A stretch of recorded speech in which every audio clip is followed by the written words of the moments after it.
This is a presentation of RVT Entertainment.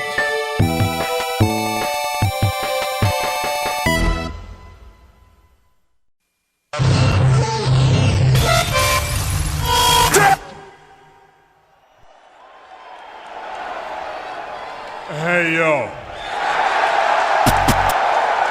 You know, they say all men are created equal, but you look at me and you look at Small Joe, and you can see that statement is not true.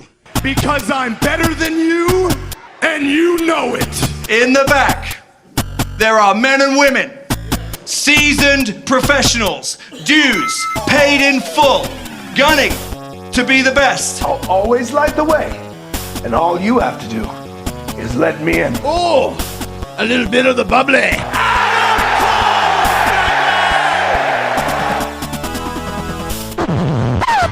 The cream of the crop. Nobody does it better. Hey, hello, ladies and gentlemen, and welcome to the Wrestle-Cast, presented by RVT Entertainment on Podomatic.com, Spotify, YouTube, and wherever else we find this fine audio recording and live on RVT Entertainment's official Twitch.tv channel. We talk about professional wrestling, both for the mainstream and the independent scene. My name is Matty. That is TWK. Haters can suck it. The right man won the TNT title. Real? Okay, fair. There's a lot of 50-50 going on that we will discuss Battle of the Belts this evening, of course. Joining us as always, Shintigercurl. Holy shit, it's dim sum time! And I happen to like a lot of dim sum. That sounded like Cell. I haven't been. it is rare for me to do a Gilbert Gottfried. I am so sorry. Fair. No, you know what? Fair play. And the holy shit is this wrong? But holy crap is this erotic? Fair. Yeah. It is a very difficult thing to pull a Gilbert Gottfried. I can do a good Gilbert Godfrey impression. Watch this. Oh, I'm Jerry Seinfeld. What's the deal with this milk? You failed. No, You that's did. a perfect impression of Gilbert Gottfried. Has no one else watched Clerks? Oh, fair. Okay. Absolutely. If it's the animated series especially, fair. Fair play, sir. Joining us because, well, he needs to kill some time. Before I do, hello, Slick Rick. Tier 1 sub, 32 months. Much appreciated. He eats popcorn while waiting for a Tate Twins Shin TLC match. That's going to be something. Joining us, ladies and gentlemen, as our guest, the one and only. It's the boss man, everybody. It's Shades. It's the Shades here. How we doing, everybody? Oh, yeah, I've got a lot to talk about for the good and the bad. Word of warning, ladies and gentlemen, rage approaching. And for those wondering why, the Shades is of German descent. Yeah, I wasn't able to talk about what happened last Friday, but I've got time now. That being said, no clips because, I don't know, I didn't feel like, honestly, until Friday, I was like, I didn't feel like, I just wanted to do a good stinger and just be done. So we get to jump right into it. And, oh boy, stuff happened. T-Dub, I know you got a list. Probably got increased by a little bit thanks to Battle of the Belts. Let us begin. Well, first up we have here a WWE edict that went out apparently and that states that apparently no more real names or indie names for wrestlers on their roster. So just whatever stupid ass shit Vince and Bruce come up with. So Chin, I had to correct you. It's Junior. He will always be Junior. No Plan McMahon strikes again. you know what? Shit, we call him Junior, no Plan McMahon. Anything that insults Vince McMahon directly is fine by me on this show. I'm okay with that. I'm okay with that. By the way, I should probably explain why this is not Friday but Saturday being recorded. No, that was legit. If you looked at the headlines in Gatineau, power outage. We had high winds, and apparently there's some homes still out of power. So we're among the lucky neighborhoods, I guess. Yeah. But that edict. So we're back to pre ruthless aggression era gimmicks.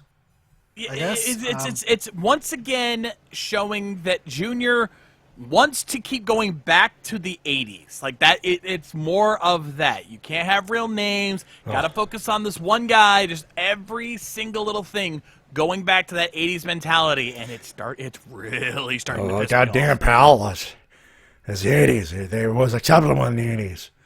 And it was acceptable at the time. Bump, bump. I would say Yeah, 80s at the time. I would say 80s with a mixture of some of the worst of the new generation era. Yeah. Oh, God. If we start seeing Moonlighters again, I swear to God. God damn it, we will make Max Moon a world champion. God damn it. No, he has to. No. Vince has to try to be relevant, so it's going to be a Twitch streamer. No. Well, they had Logan Paul at WrestleMania, and they're not that far off. We're going to go get that PewDiePie guy. He seems pretty popular. Oh, fucking. PewDiePie's smart enough not to do that.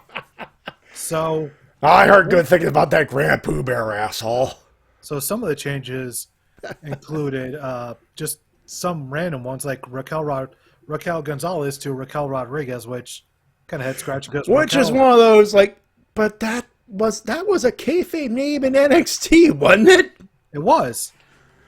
You didn't even have to change it. By the way, Slick Rick, Vinny the Tiny Peony. Golf clap. I approve of it.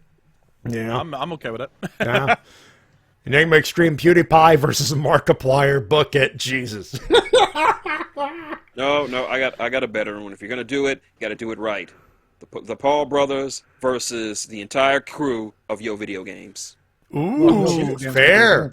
And that's including Jay and Ripley. Well, JJ's going to rip them apart just with her own bare hands. Max just sit this one out. And Ripley. Ripley's the manager. No, Ripley can throw hands. Don't underestimate that baby. Fair. Don't underestimate that baby. She'll fight you.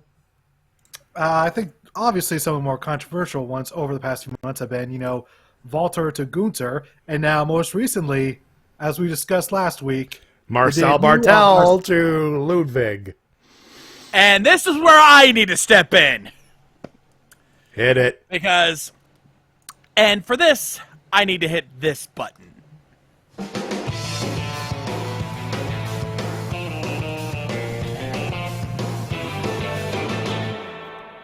Yes, ladies and gentlemen, it's time for Before Shane. you do, Shane wants to say something. I'm not going to try to interrupt you, but I wish we had the gift, but I'm going to give you the Red Man Method Man from How High. Get him! Nice. Oh, yeah. So, a while back, I came onto the show talking about the problem with renaming Walter to Gunther. And at the time, I was willing to give the Fed the benefit of the doubt and saying that, maybe it was just a mistake. Maybe they didn't realize it and whatever. I am no longer giving them that benefit of the doubt. Ludwig Kaiser, for those who don't know, that was not the original name they were going to go for. No, ladies and gentlemen. According to many reputable sources, the original name was going to be Ludwig Krause. And once again, it's been confirmed that Ludwig Krause was actually the name of a German soldier in World War II. Just like Gunther was when it was originally Gunther Stark. Ladies and gentlemen, there's no beating around the bush anymore. The Fed wanted Nazis! You cannot convince me otherwise at this point. They fucking wanted Nazis in the Fed. This, ladies and gentlemen, offends me on a very personal level. As I made clear last time, I come from a German heritage. My grandmother was living in Germany, was born and raised in Germany during World War II. She had to put up with that shit. And now here we are with the Fed wanting Nazis. And yes, as other people have brought up, this isn't the first time they've tried to pull this shit. Remember what happened to Suzuki back in the day, originally being titled Hirohito, and let's not forget a good old Heidenreich, the frozen Nazi. And funny enough, Junior was the one that shot that shit down, and now here we are wanting Nazis again.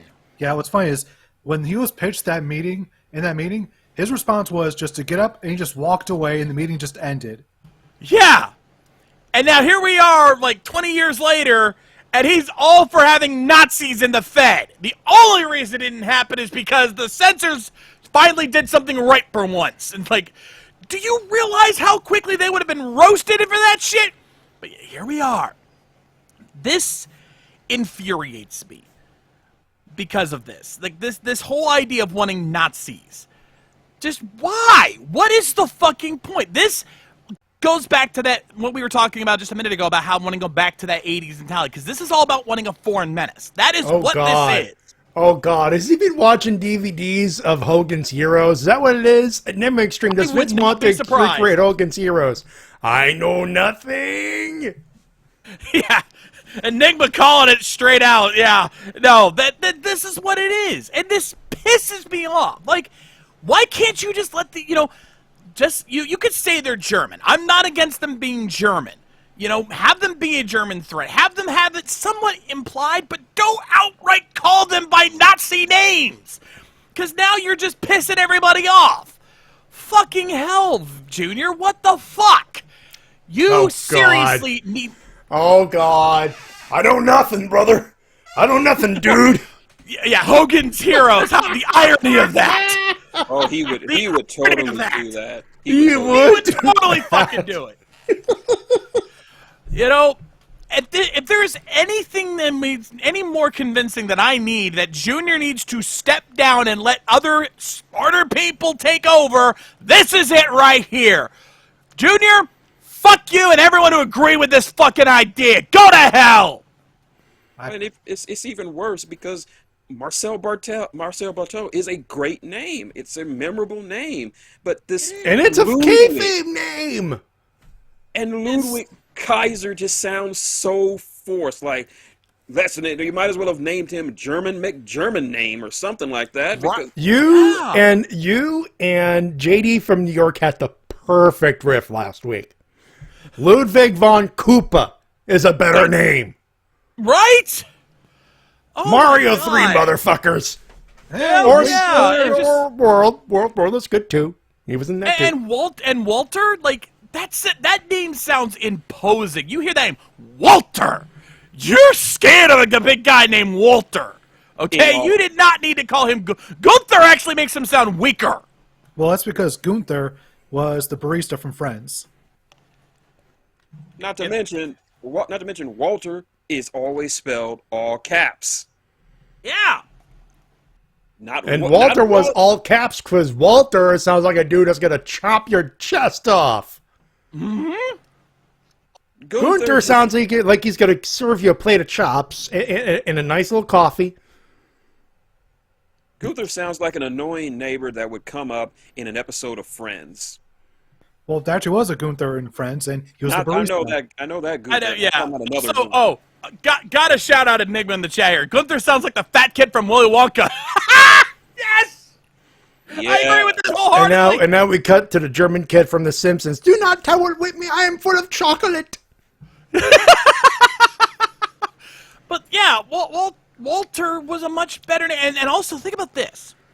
The legacy that these two guys are going to have going forward. This is, people are going to remember this shit. Let's be honest. Us smart marks, we're going to remember this shit. It's going to be very hard for these guys to get out from under that shadow of being known as Nazis. Dude, I will say this. Marcel will have a difficult time. Walter, all he's got to do is have a match with Samoa Joe or Minoru Suzuki back in the Indies. He'll be fine. He'll be fine, folks. Besides, if nothing else, Yeah, he listened to the people that who told him to lose weight. And to be fair, he's in the best shape of his life. Yep. I am not going to shit. Vince telling me you need to lose weight, that's bullshit. But for Walter, I'm like, you know what? Fair play. And I will call him Walter until he tells me not to call him Walter. And not in the kayfabe federal sense, or federation sense. And it's a shame that he ate a loss to Braun Breaker. I'm not hating on Braun Breaker. It's just the last time Walter ate a pin, he had to go to fucking war with Ilya Dragunov. A fucking war. And he loses. He went through 2 wars with Ilya Dragunov. Yeah, that was I've heard those were 2 great ass matches, and now look what he's been reduced to. Just another name in the Fed, folks. Those 2 were the stiffest, most hard-hitting matches the Fed ever produced. Like it. And it produced Vader versus Shamrock. Yeah. Shades, if you haven't seen these matches, it is stiff. We're talking about Suzuki. I've heard. Joe. I've heard. I'll say this. If there's a chance to watch those matches, I'll cue them up for you. Also, Jake Hagen, I'm sorry, dude. If it was just Walter to Gunther, I might have fought your argument. But at this point, no. They wanted fucking Nazis. There is no doubt in my mind now they wanted fucking Nazis. All right. Now that we got the rage out of the way, per PW Insider shared by a Sunday Night's Main Event Radio, that is Jason Agnew's new show. Casey Catanzaro is now Katana Chance, and Kaylee Ray is now Alba Fire, Fyre. Oh, those names are horrible. Katana Chance. Well, I'll say, Roxy got off pretty lightly with her new name. Katana Chance? That sounds like a car. Well, like I said, Roxy got off easy with her new name, which is Roxanne. To be fair, it may as well be Roxanne. It just Roxy was sounding cooler. If she goes to the ring, Eddie Murphy needs to sing her to the ring. Yes. Absolutely. They can't afford Eddie Murphy. It'll be, dude, the amount of money they're fucking making, they could afford Eddie Murphy for WrestleMania. It's not a case of they could afford it. It's the fact that they wouldn't want to pay that much. Yeah. Yep. In some other news that's a bit puzzling, LA Knight has officially been called up to SmackDown during a dark segment, and he's going to be managing Mace, it seems like. Yeah, Mace of Retribution infamy, and no, they ain't fucking changing that name. But LA Knight, I look, if there's a picture of him in full suit and all that stuff, he's bouncing around, he's talking like he's LA Knight, like Eli Drake. In fairness, he could still bump, and he could still talk. He's still making money talking. Hopefully this will lead to something good for Mace, because he's needed something for years. That guy has been criminally underutilized. And if it takes LA Knight sacrificing a couple of years of not wrestling and just take an occasional bump, you know what? I've heard of worse ways in the Federation to make money. Hold on just a minute there, dummy. Yeah. Let the master of the microphone, the conductor of the gravy train talk for a minute, dummy, because yes, that's right, I'm L.A. Knight. And now everybody knows L.A. Knight can get it done in the ring, he can get it done on the mic, hell, he can get it done in the bedroom. But I gotta say, just being a manager to a guy that sounds like something I'd buy for a self-defense, I'm not with that. So for you, Vince McMahon, Bruce, I'm going to have to name you this week's #1 dummies. Oh, I should have had the dummy bun ready. Hold on. I might have it. Oh, never mind. I don't have it. You don't have it. I should send that to you. I have the button. I just don't have it set up yet. Damn it. All right. Dummy, yeah. Yeah. Yeah.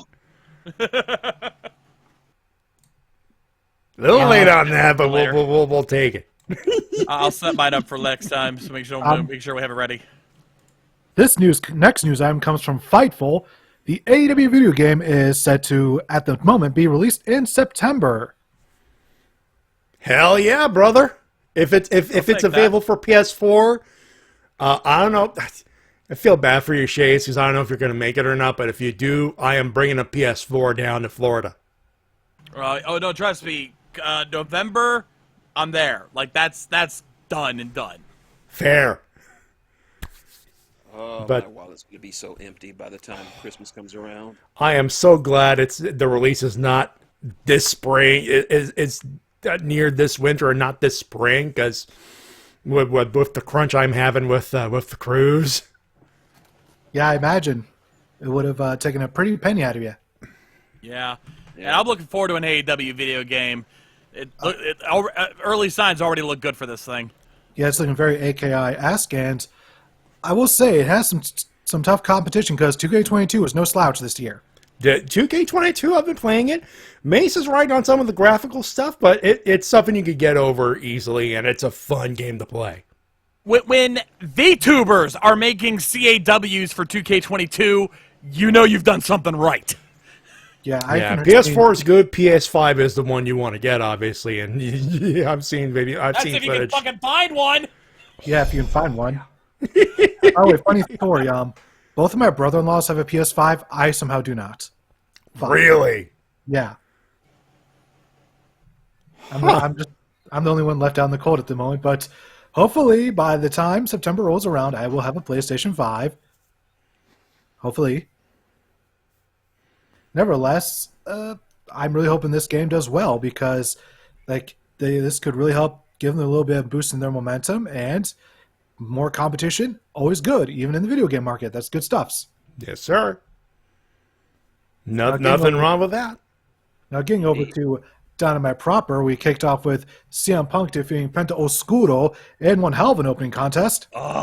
This is one of those things where I'm like, I've been kind of complaining about Penta Oscuro not exactly being put over like the badass that he is. This is one of those matches where I'm like, you know what? He'll survive CM Punk. He had a banger with him. And they sold the danger of the broken armbar fairly well in that. They did. In that match. They did. Fairness. That's the thing. Wins and losses don't feel as damaging in AEW because as long as both competitors put on one hell of a show, they both come out looking strong, and we definitely saw that with Punk and Oscuro on Wednesday. Yeah, and that's the most important thing here is the fact that Penta did not look weak in this match at all, especially because he countered the GTS like twice. Yeah. So Punk had to pull out every stop to finally hit that damn thing. Mm-hmm. So really, really good to see Penta get put over here really well, and especially against CM Punk. Like the fact this match even fucking happened, like holy shit! I'm so and next week, Punk versus Dustin Rhodes. Hello. Yeah. Also, another thing with Penta that I think is really interesting is like if you really step back and think about it, there's there might be a storyline reason why Penta's having a struggle right now getting wins. He's missing a very critical element to him right now. Oh yeah, his brother. Mm-hmm. Bingo.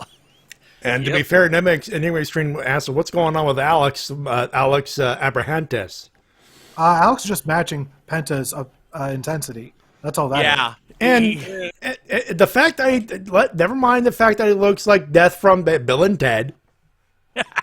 I was gonna go with Lord Sattler from Resident Evil 4. An equally decent reference right there. A little bit of both when you think about it, yeah. Yeah. And he's a video game nerd, as he has mentioned in many Toy Hunt videos. Shout outs to Ethan Page. Where's my Canadian Top Tits shirt, bud? We still want it, Paige. I'm sorry, Matty. The moment Cody left, the gimmick died. No.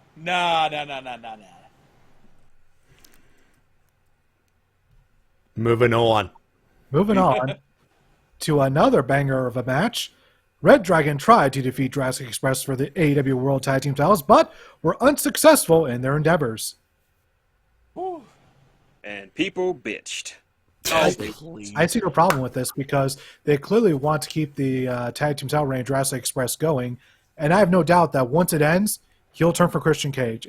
They're building towards it. They're teasing it, and let's be honest. Yes, Red Dragon lost, but their sacrifice in the AEW tag team division is their gain in the Ring of Honor tag team division. Because God damn it, FTR versus Red Dragon fucking yesterday plays. Oh, especially after a match we'll be getting to later on tonight. Oh, fuck yeah. So tasty. So tasty. Please. We also had a not backstage segment, but an outside segment where Jericho Appreciation Society entered the city via jet. Yeah, they landed. There was a private jet, huge Ric Flair energy, sports entertainment and the like. They're doing the thing, and what are you hearing? What's that noise in the background? On site, motherfucker! On site! On site! On site! Taking shoes! We're taking shoes! Kingston, Santana, Ortiz living up to their threat on fucking site. Could have been worse. It could have been on the plane ride over. That could be as fuck. AEW's plane ride from hell right there. Oh, Jesus. No booze. Just hell in the cell on a plane. No booze, no dickcopter, just plain old hell. Yep. Better yet, as the plane is taking off, you see Santana dressed as a stewardess. Oh, God. Just see the whole airline outfit, but then the makeup on as well, and it's just like, oh, fuck. Once you put your seatbelts in tray tables in an upright position on site.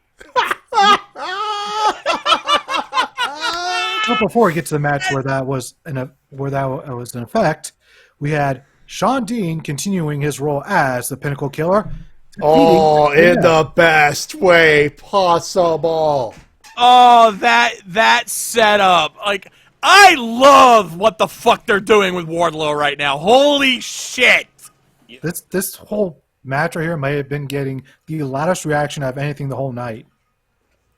Yeah, because you're building up Captain Shawn Dean to be this guy that, yeah, granted, his wins are coming through assistance, but I mean, he's beating the Pinnacle at every turn because Wardlow keeps fucking him over, making both him and Wardlow look good. On the record book, it shows Shawn Dean defeated MJF. Yeah. And in AEW, they pay attention to their record books. Shawn Dean has the best win-loss record against Maxwell Jacob Friedman, and that's including Jericho, Mox, and Punk. Hey, that's just and people say they're not building new stars. Suck it, fuckers. Suck it, fuckers. The Pinnacle Crusher. The Pinnacle Crusher, ladies and gentlemen. Yeah, I just love the whole segment of course, see the security guards knocked out, one of them missing their shirt. You see a man mysteriously walking up with an extra large shirt on, possibly from that guard, with, of course, hat and mask on, and what do you know? It's Wardlow. He chases MJF around, making sure not to make physical contact, so that way MJF does not win by disqualification. Eventually, there's like 50 guards that come down, so MJF is separated from the ring by the sea of security, can't reach the ring, tries to beg Bryce Remsburg, please don't count to 10. Whatever Tony Khan's paying you, I'll triple double it. 10! 10! Ding, ding, ding, ding, ding! Crowd goes wild for a for who that was beautiful. He's like, I don't need the money that bad. Ring the bell! And the fact that when was the last time a crowd lost their minds over a count out? That's AEW for you right there. X's face. Folks, this is why MJF is heavy contender for heel of the year again. Yeah, that you look want on a Max's reaction face like when that. count out happened, and he just had that look like, the fuck! You want a reaction like that. Yes. And now I hope one day Wardlow can actually jump Sean Spears, put on and just walk around with with Max with a shirt that just says "I'm Sean Spears."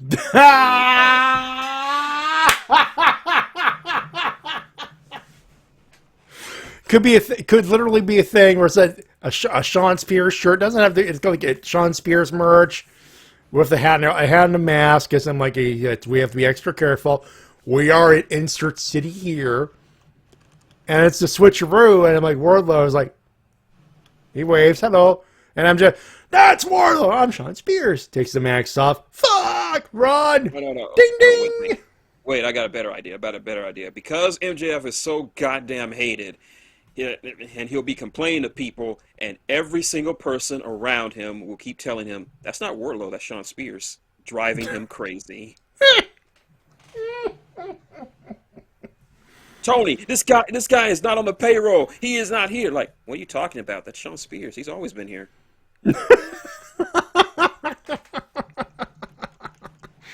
But no, we are getting Wardlow versus the Butcher.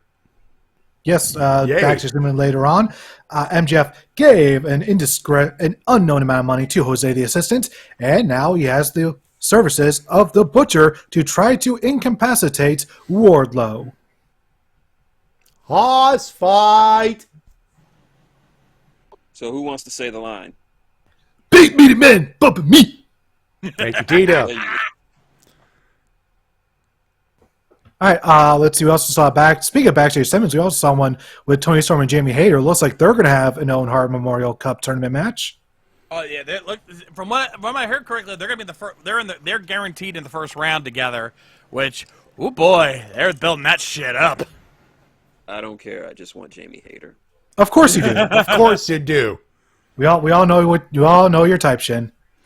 Yeah, she's gonna be future ex-wife number 23. Yes, he actually keeps track of these things. Yeah. By the way, for those wondering why he hates Jonathan Gresham so much, Jordan Grace is married to him. No, I hate Jonathan Gresham because he's a fucking cephalopod. No. Cut the BS. It's not that he's a cephalopod. It's because he's married to Jordan Grace. Okay.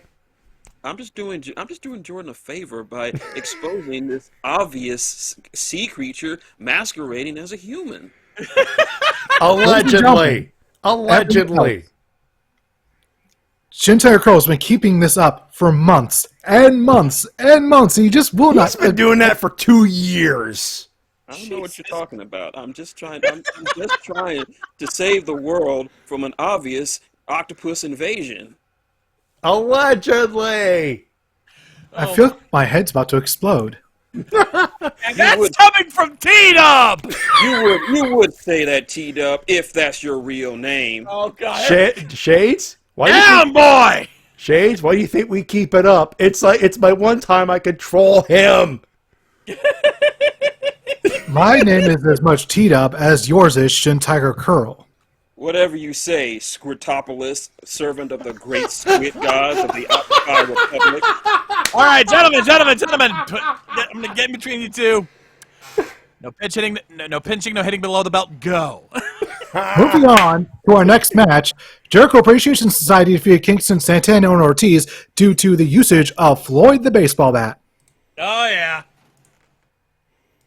The numbers game did not help. They're going to need some more meat. Yes, make me wonder, who's going to join their cause, because they need 2 extra people to watch out for 2.0, who keep interfering in the matches. Yeah, they're clearly setting up for some backup to show up, but I mean, aside from maybe Sammy Guevara, who's currently off doing his own thing right now, so obviously he's out. Who else does Kingston and them have? And again, I brought this theory a few weeks ago in our Dynamite call. This is an obvious. This could be set up for the rivalry of philosophy, the war of philosophicals, sports entertainment versus pro wrestling.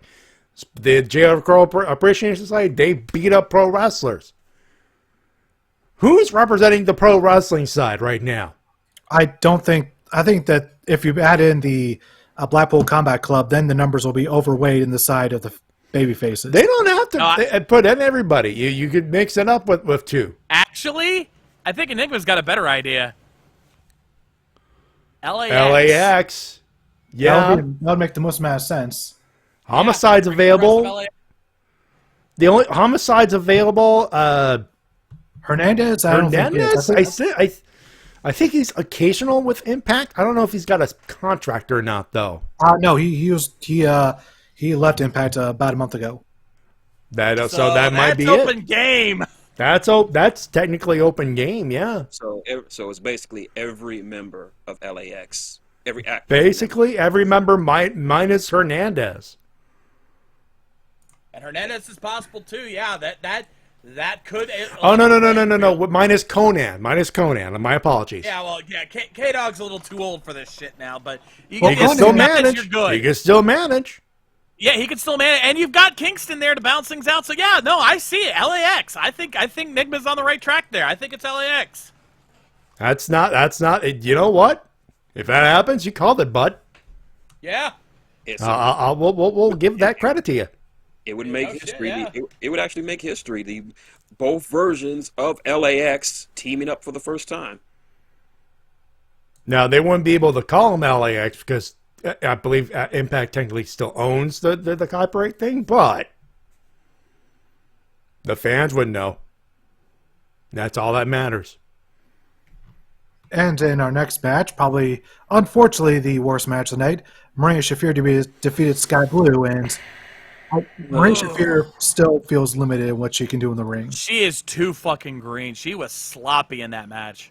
She has the presence down, but the in-ring.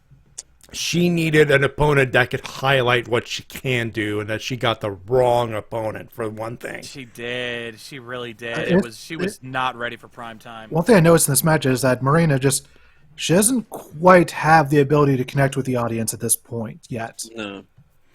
Yeah, and New Orleans was a hot crowd for the entire evening except for one match, and this was this one.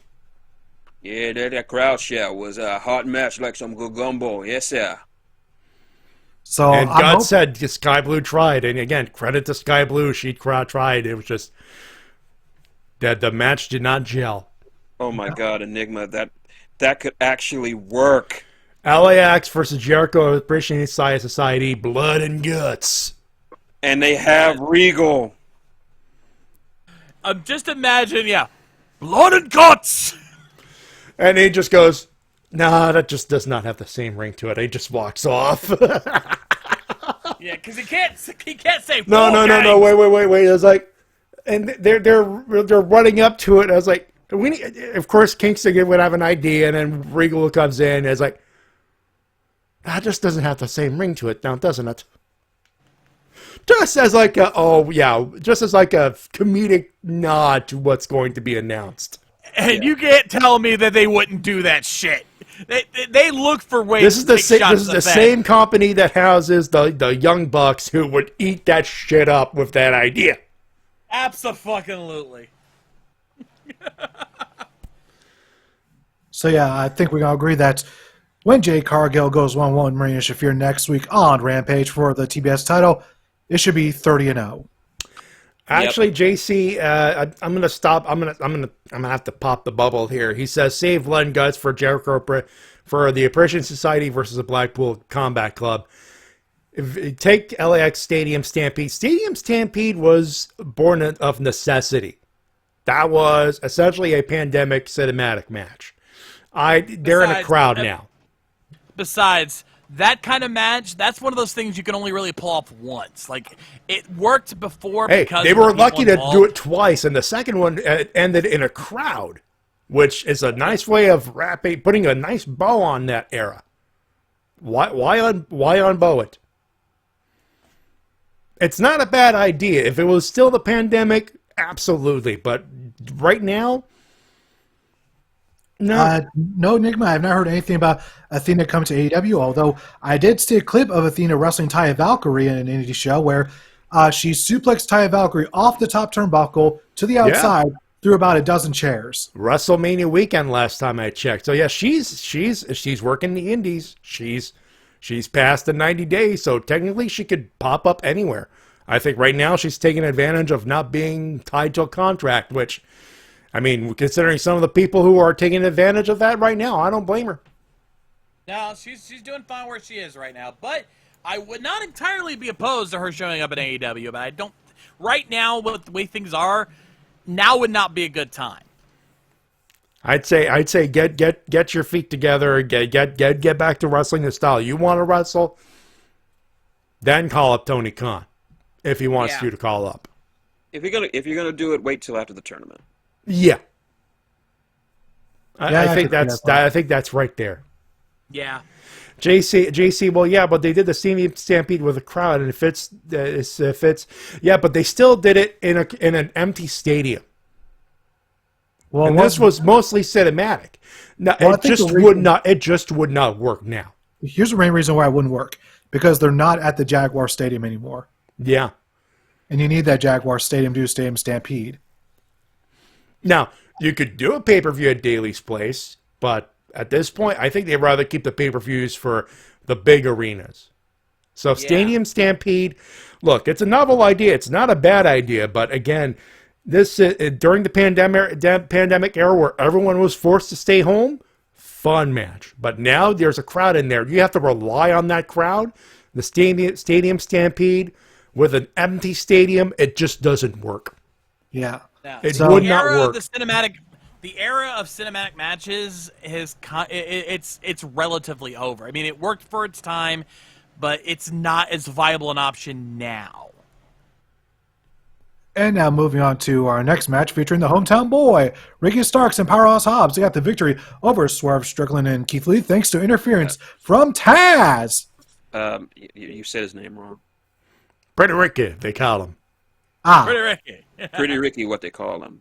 Or as Dear Mouse tries to call him, Ricky Stocks. Because his stock is going up. Yeah, and I will say... No. If you got to do it, Pretty Ricky Stonks, if you will. Yeah, there you go. I will say, the Starks and Hobbs are winning me over in terms of, like, they are doing they're great heels, but they've got some damn good talent between the both of them. I'd say, like, I'm not upset that my boy Keith Lee got shut down, because they had put up a hell of a fight. It was the level of charisma in this match was off the charts. Just Yeah. you had the awesome chemistry between Starks and Hobbs. You had the amazing chemistry between Swerve and Keith Lee, and the chemistry between both teams was just top notch. I mean, I know people are going to get on me for saying this, but I would like to see a tag team run between Keith Lee and Swerve. They just click. Just like that. I know. Inevitably, they will need to go off on their own and have some amazing singles runs. But right now, building them as a tag team with the chemistry they have, I see no reason to stop that train. Hey, if they want to keep busy, that's a hell of a way to do it. JC didn't like that Keith Lee took the pin, but here's the thing: it is a rivalry, and a lot of people will shit that Team Taz is not a good first rivalry. But I'm like, so are you going to tell me Keith Lee versus Will Hobbs as a rivalry is not a good rivalry? It's us fight the rival. It's heavyweight wrestling with a dude that's north of 350 who could do backflips and frickin' suicidas like he's 150 soaking wet. Yeah. It actually makes more sense for him to take the pin since in their individual matches, Keith got the pin over Hobbs and Swerve ate a pin from Ricky Starks, so it kind of makes sense for him to eat the pin. Yeah, it's feeding the rivalry at this point. And you know what? There is chemistry here. People could say that it's not a good rivalry for him. I'm like, dude, Monk said it best. If it's stupid but it works, it's not stupid. Yeah. Also, And shout right to now, nothing's looking stupid. Also, shout to Swerve Strickland for doing a moonsault off of Keith Lee's titties. Oh, that was Indeed. that was moment of the night right there to see that. Like, he just jumped right off of him. It was freaking Somewhere in his home, Seth Rollins went, I got that fucking reference, bud. Yeah, and to give you an idea how good that was, my Lady K and my kids were all watching with us when we were watching on Wednesday. They were? And they lost their shit when they saw that move. Yep. And you know Dad was backstage proud of how far Hobbs has come. Oh, yeah. He was just saying, man, that's my boy out there. For those of you who don't know, Dad is Mark Henry. Yeah. Yeah. Oh, yeah. Mark Henry, Jesus. Keith Lee, Will Hobbs, Powerhouse Hobbs. Anyone that's a big dude, you got Big Show and Mark Henry, Paul White and Mark Henry, Tall Paul. Well, And- the thing is, like, Hobbs and Mark Henry share a very personal relationship. Yeah, I've mentioned that before. I mean, And anyone who complains anyone who still complains about representation in AEW. Hi, Big Swole. How the fuck you doing? I think this match kind of basically shoots that idea down because you've got 3 black wrestlers putting on match of the year potential. 4 black wrestlers we talk about. Oh, yeah. Fair enough. But still, you got 4 amazing black wrestlers out there put on match of the year contenders on free TV. Like, these guys are doing almost better than the main event scene right now. If that doesn't tell you how good the AEW is doing right now, I don't know what will. Mm-hmm. Speaking of good things happening in AEW, backstage segment with Thunder Rosa and being interrupted once again by Vicky and Nyla Rose, and this is easily Shin's favorite segment. I was about to hate on it, and then Nyla had to open her beautiful mouth. Oh, yeah. Surprise! I like cake and violence. Yeah. Nyla Rose, man, that girl is fucking killing it. She has the innate ability to turn something that should be shit into something that is good. That takes a very special level of charisma right there. It does. Yeah. It really does. Like that should have been absolute garbage. Like that. This is turning chicken shit into chicken salad. Yeah. Oh man, just love that segment. And then that brings us to our main event. Minoru Suzuki, who entered no Suzuki incident, is able to enter his full theme and everything. Yep. Yes, Mojo in the ring, chopping each other for about 90% of the match. So I've seen some people not enjoy it because they just thought the chop battles were boring, but I was. Then none of y'all watch New Japan, and it fucking shows. It does. I love the shit out of it because I could feel the intensity off of this shit. Like these guys were. These guys see their bell chest. rings, and it's chop fest o'clock, motherfuckers. Yeah. And both men are like. And both men take it like, is that your best shot? Is that your best shot? Is that your best shot? Is that your best shot? And the crowd goes like, yeah! Like, I've never had a chance to watch New Japan. I'm one of those squabs out there. And even I could look at this and go, holy shit, the intensity of these two. This shit is on fire. Correct, sir, you heard me say, and I quote, are you sure this is not for the never open weight title? Yes, that was a match. Those words. Yeah, because it's like it reminded me of those knockdown drag-outs. It really did. By the way, apologies for the burps. Holy fuck!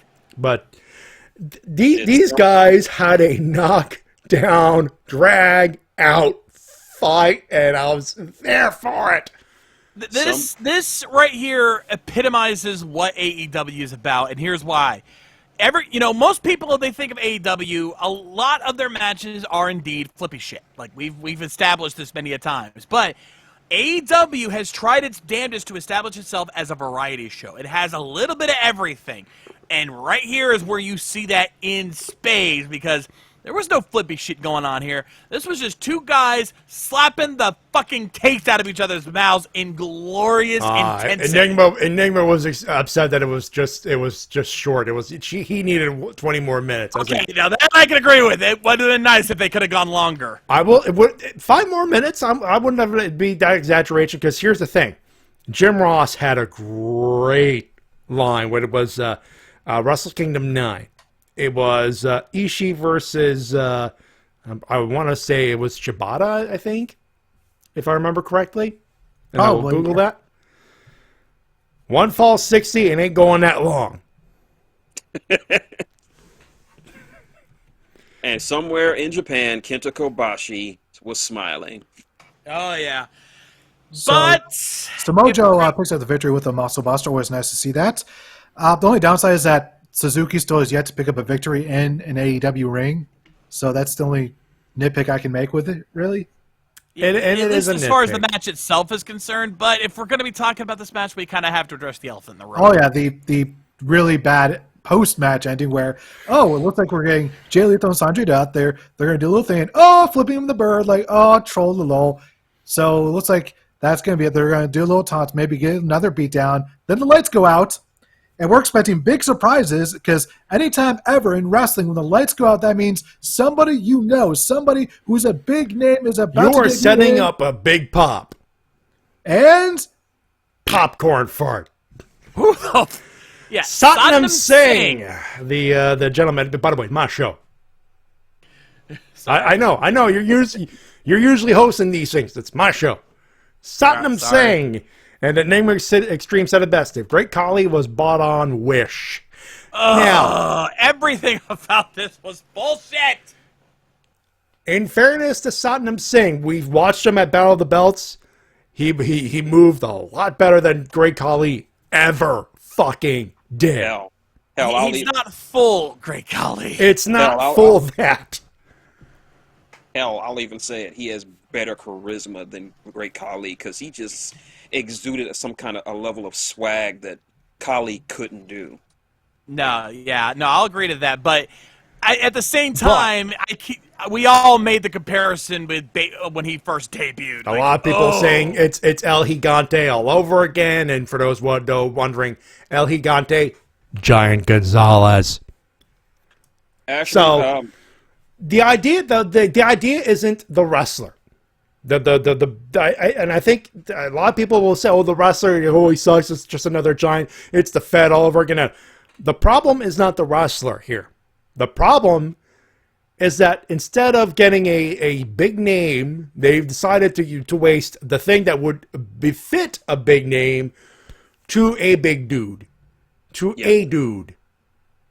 Because when I see you in that ring, my first reaction should not be, "And you are?" It should be, "Holy fucking shit, yes!" Yeah. And to Tony Khan's credit, Tony has even admitted that, they fucked this one up. Like, he didn't make the plan for this, but he signed off on it, and he admits this was literally Tony Khan trying to play nice with the new TNT and TBS paymasters. For those wondering, there is another merger. I know, calm down. Calm the fuck down. This is not AOL. Hopefully the person that's running it understands that wrestling is actually doing good for TNT and TBS and will shut the fuck up. Actually, we can confirm that they do because apparently the ratings are doing well enough for AEW that they're allowing even TNT to get a little runoff instead of just cutting it directly at the hour. So they know what they got this time.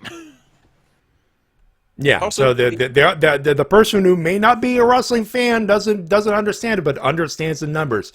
And a lot of people saying, of course, in wrestling, you see anything under 1 million. Oh God, we're losing. The Fed marks are gonna shit. Folks, the right people are looking at this and going, "This is still on #1 show on Wednesday and Friday, or one of the top shows.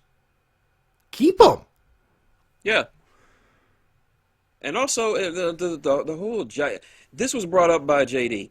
I brought this up on the call. Enigmas, I brought it up right there. Besides, Time Warner owned WCW. They don't own the AEW. If TNT TBS cancel it, Tony takes it somewhere else. There you go. Thank you. I was going to bring it up, but thank you. That should be brought up. Sorry, didn't mean to cut you off there. It's okay. And he actually brought up a good point when comparing Singh to Great Khali and John Gonzalez. If you look back in the past, despite how they eventually did, both John Gonzalez and Great Khali had great debuts. Ironically, both against The Undertaker. When Johnny Gonzalez came out, he basically jumped into the Royal Rumble, marched down to the ring, beat the shit out of The Undertaker, and eliminated him. And he was such a threat that no other of the entrants in the Royal Rumble that year wanted to get in the ring with him. And fast forward to Great Khali, he came out with his manager the week after WrestleMania, came in the ring, towered over The Undertaker, and beat the living shit out of him. So my thing is how he debuted. He should have just, like they did tonight, they should have just done what they did tonight on Wednesday, and it would have gone over. Yeah. And a lot of people, I should point out, there are people who point out videos of him training in the PC. He was signed to WWE for a hot minute. And there was him, he was doing the typical drills, and he was moving about as well as anyone else in that class, in that crew that he was hanging out with. So he's not So at the very least, from people saying from his training, all this stuff, he's not doing that bad. Though that remains to be seen. Obviously, the feeling behind the scenes is, this is a fuck up, but this guy was worth the shot, worth at least putting him on TV. They understand it's, for those wondering, why do you put a big Indian dude? Why? TV and the paymasters, they want that Indian market. Yeah. Let's just hope that he does well in this endeavor. And now the next news item is... By the way, Togi Makabe, it was Togi Makabe.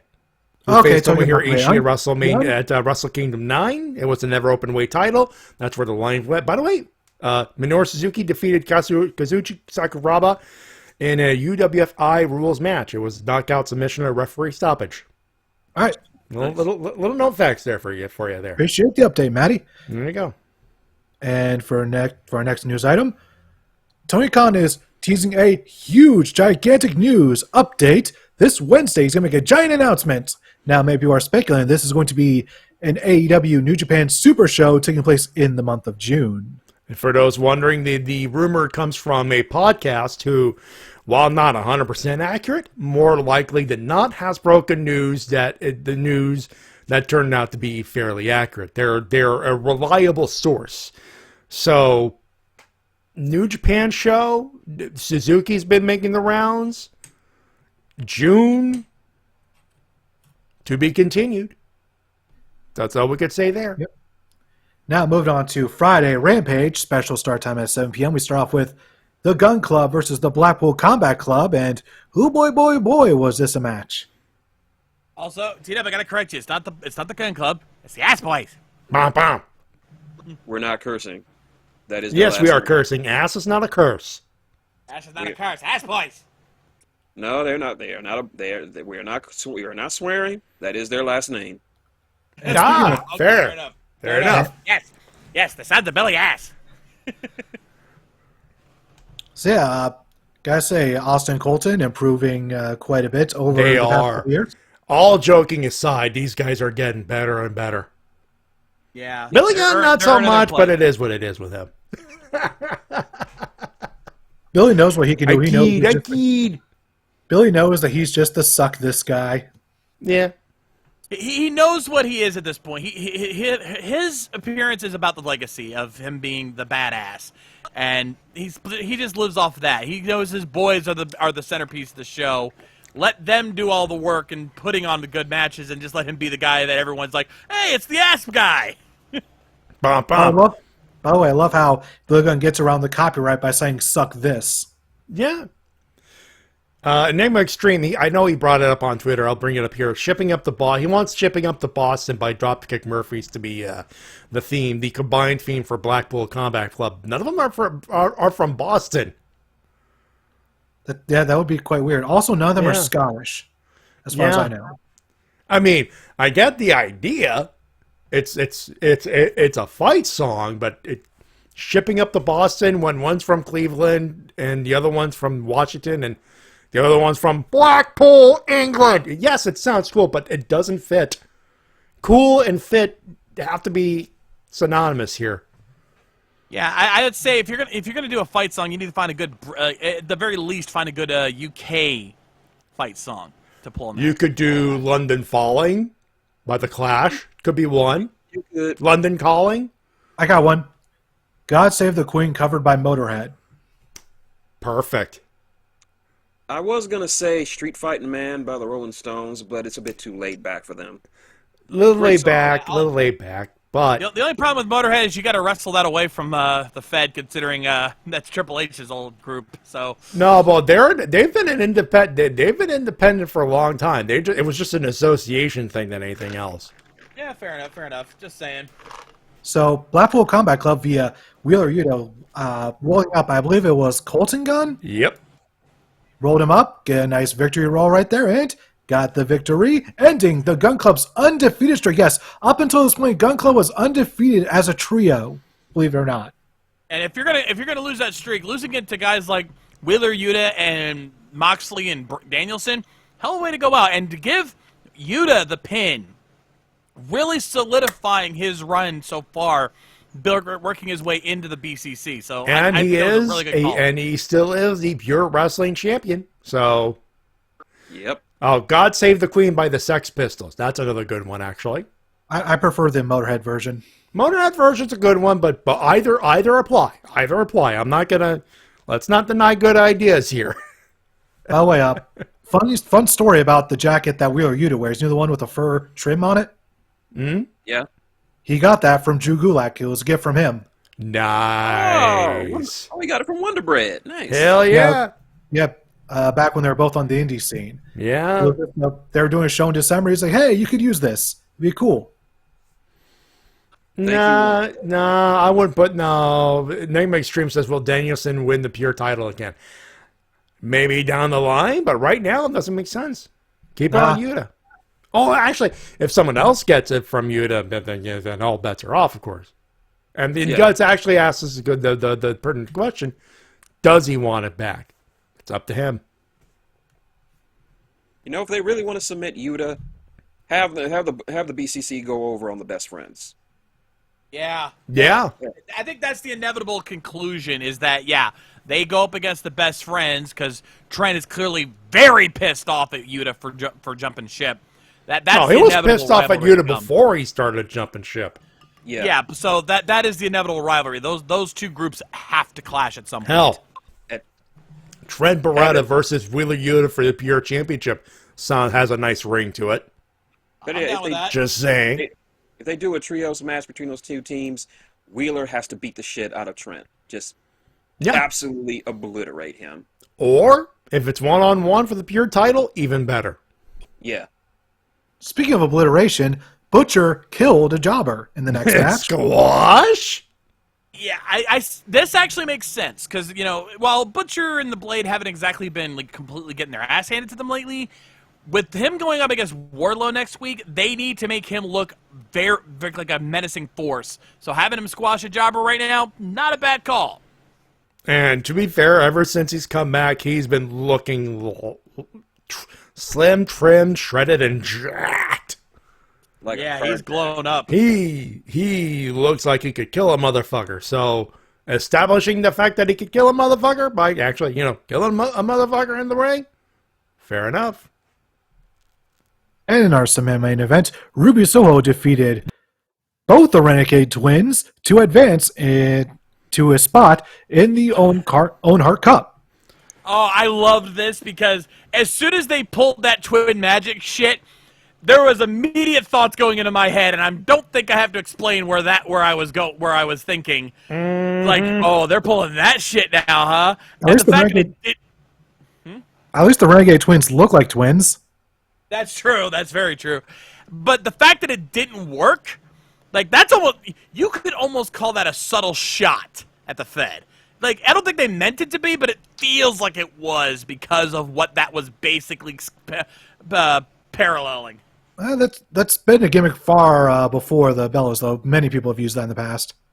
True, but when you think of a Twin Magic kind of thing, that's the Bellas are the first thing that come to mind because they basically I wouldn't say perfected it, but they made it mainstream. They put that out there in the spotlight. So most people, when they see Twin Magic, they're thinking Bellas. So the fact that it didn't work here, again, I'd say it's if nothing else, an unintentional shot at the Fed. Gut says, "Did you hear AQA was supposed to be in the match but was sick? If that's true, then whoa, that's sad to hear." Nevertheless, if you're sick, especially right now, it's obviously a good idea to say, hey, can we do a rain check on this? And that's fair to it's fair to think. I'd still say cite your source. Yeah, cite your source. And just don't just leave us hanging like some people have said, well, how about this? What's your source? Internet? That's not enough. Nevertheless, Ruby Soho advanced in the tournament, and I'll be interesting to see who she faces down the line. By the way, Guts, I do have your email. We're going to read that after we talk about the AEW stuff. Cool. I'd let you know. And in the main event of the special live edition of Rampage, we saw Hangman Adam Page defeat Adam Cole once and for all in a Texas death match to retain the AEW World Championship. And Adam bled. Which one? Yes. Yes. Wrestle Talk via Bustin' Open Radio from Tony Khan. Okay, so that's pretty fairly legitimate, actually. Yeah, that's a reputable. Yeah. Can't really deny that source, but I don't know, this Tony Khan guy, I don't know. Dave! I'm not even going to make you accuse. I'm not going to let you accuse Tony Khan of being well, he is a promoter. Moving on. He is a promoter. He is a promoter. Getting back to the death match here. Yes. This wasn't as bloody as some other death matches have been, but it was certainly as brutal as many a death match has been in AEW. Yeah, certainly. JC, as someone once said, "Ow, fuck." Oh, wow, that's my line. Woo! Though, very apt. Yeah, this was a case of ow, fuck. Yup. Yep. Oh, yeah, and there was blood to be had, there was a crown of thorns, there was being thrown through a table, and Hangman was able to get into the ring to get back into his feet. Adam Cole, not so much. Hangman retains, crowd goes wild. That ending spot with Paige, holy shit! Gotta tell you, Hangman's knees have got to be hurting after going through that table. Jesus, They yeah. do, but at give the him a same couple time, it weeks was- off so he can walk it off. Damn. Yeah, but still, that spot, like, I still see people saying that Paige isn't really that good as a champion. I just have one question to ask: are you guys watching the same shit we are? Yeah. I'm sorry, Hangman has earned his spot as the top guy in AEW right now. Obviously, He has been we're putting on- on the wrong side of Twitter. I'm on the wrong side of Twitter. I was on the side of Twitter that said, "Oh, the crown of wire on his head. That's blasphemy. That's doing this." Y'all ever watch fucking wrestling? Like, at all? Yeah. Like, can you name me an Adam Page, like a big Adam Page match that hasn't been a match of the year contender in the last 8 months? Because They've all been pretty damn good, I'll tell you that much. They've been pretty damn good. yeah, they've Yeah. all been fucking hot. Like, I don't know what these guys are watching, but I'm watching some killer matches right now. His And first feud was Bryan Danielson, and he went 60 minutes. Yes. 60-minute draw. So, Yeah. yeah. like, I brought this up when I did my soapbox recently on this. The thing with Paige is that, you know, when you're so used to the Fed's way of doing things, where you have an unstoppable force and an immovable object, it gets kind of samey after a while, seeing the same shit over and over again. With Paige, what they've been doing is they've been putting up against guys that are could very likely be a top champion in AEW, making his victories over them earned. He's not coming off as unstoppable, but he's also not coming off as an underdog chump. He's coming up a guy who's having to fight legit fights to hold on to the belt. Yeah. Now, fair point, but I need to bring up Enigma Extreme's opinion on this. With Hangman, it's more about the journey with the destination. It's the sad reality with face champions. I think at this point, we're trying to build up the match quality, so when he does lose to, let's say, MJF, for example, it feels like, A, it's been robbed, or if it's been earned, it's like, oh, shit. One of those. Yeah. Oh, that sucks, but what a run. He's coming off. Two of his biggest rivals for that belt have been two of legitimately the best wrestlers in the entire world. What more do you want? Yeah. And CM Punk is teasing a run to that. Hangman Page versus CM Punk for the AEW World title. If that does not excite you, well, I don't know what else to tell you. that feels like the main event for Double or Nothing to me. That's what I'm thinking. And the story is, it's one thing for him to face off against Danielson and Cole, but this is CM Punk. This is the Second City Saint. This is a bona fide fucking Ring of Honor legend. Imagine how Hangman is going to be feeling if and when he has to face off against the guy whose very name was used as a means of voicing disconcern and displeasure with a product. A lot of story to be told there, folks. Slickwork asks, who do you think would be the best person for him to lose the title to? Well, right now... I brought up MJF, but if there's nothing... If he can't do it, I mean, there's a couple of names that could probably take it from him. MJF is top of my list. Top of the list, yeah. But there are quite a number of them. It could be... could be Punk. Could be Wardlow, potentially. Wardlow still feels like he's about a good maybe a year away from being a world. I feel like I'd say 6 months to a year, I'd say. Yeah, not immediate, but then again, world champions in AEW have long reigns. So, I'd say keep Wardlow for the TNT title as a dry run. If you truly intend to be a world champion, a TNT title run is a great dry run there. MJF would be the top of the food chain there. But if there's anyone else, I mean, anyone right now that has a main event field. Obviously, Adam Cole can't do it, but down the line, that's still a viable option. You have Kenny Omega. There's that return match. Yep. He's starting to get healthy again. That could be something. You could have... what about one of the other pillars? One of the pillars, Sammy Guevara, as soon as he drops the TNT title again, could be that. Darby Allin could be a miracle run. I do want you to think about this for a minute. Think of how many names we're bringing up as people we could say, yeah, I could see them wearing the belt. That, to me, is what really makes this awesome, is that there's so many names we could bring up and say, yeah, this guy could easily be AEW champion, and not be upset. I got a dark horse pick. Who? Someone to come out of nowhere, get a whole bunch of wins in a row, and then declare themselves number one contender and actually win the belt. Do something that WWE did not have the courage to do and put the world title on Miro. Miro could, I could see that. He's technically healthy. He was just doing some TV stuff for a while. He could jump in right now. That's perfect. That's a great opponent. If nothing else, that's a great opponent for Hangman.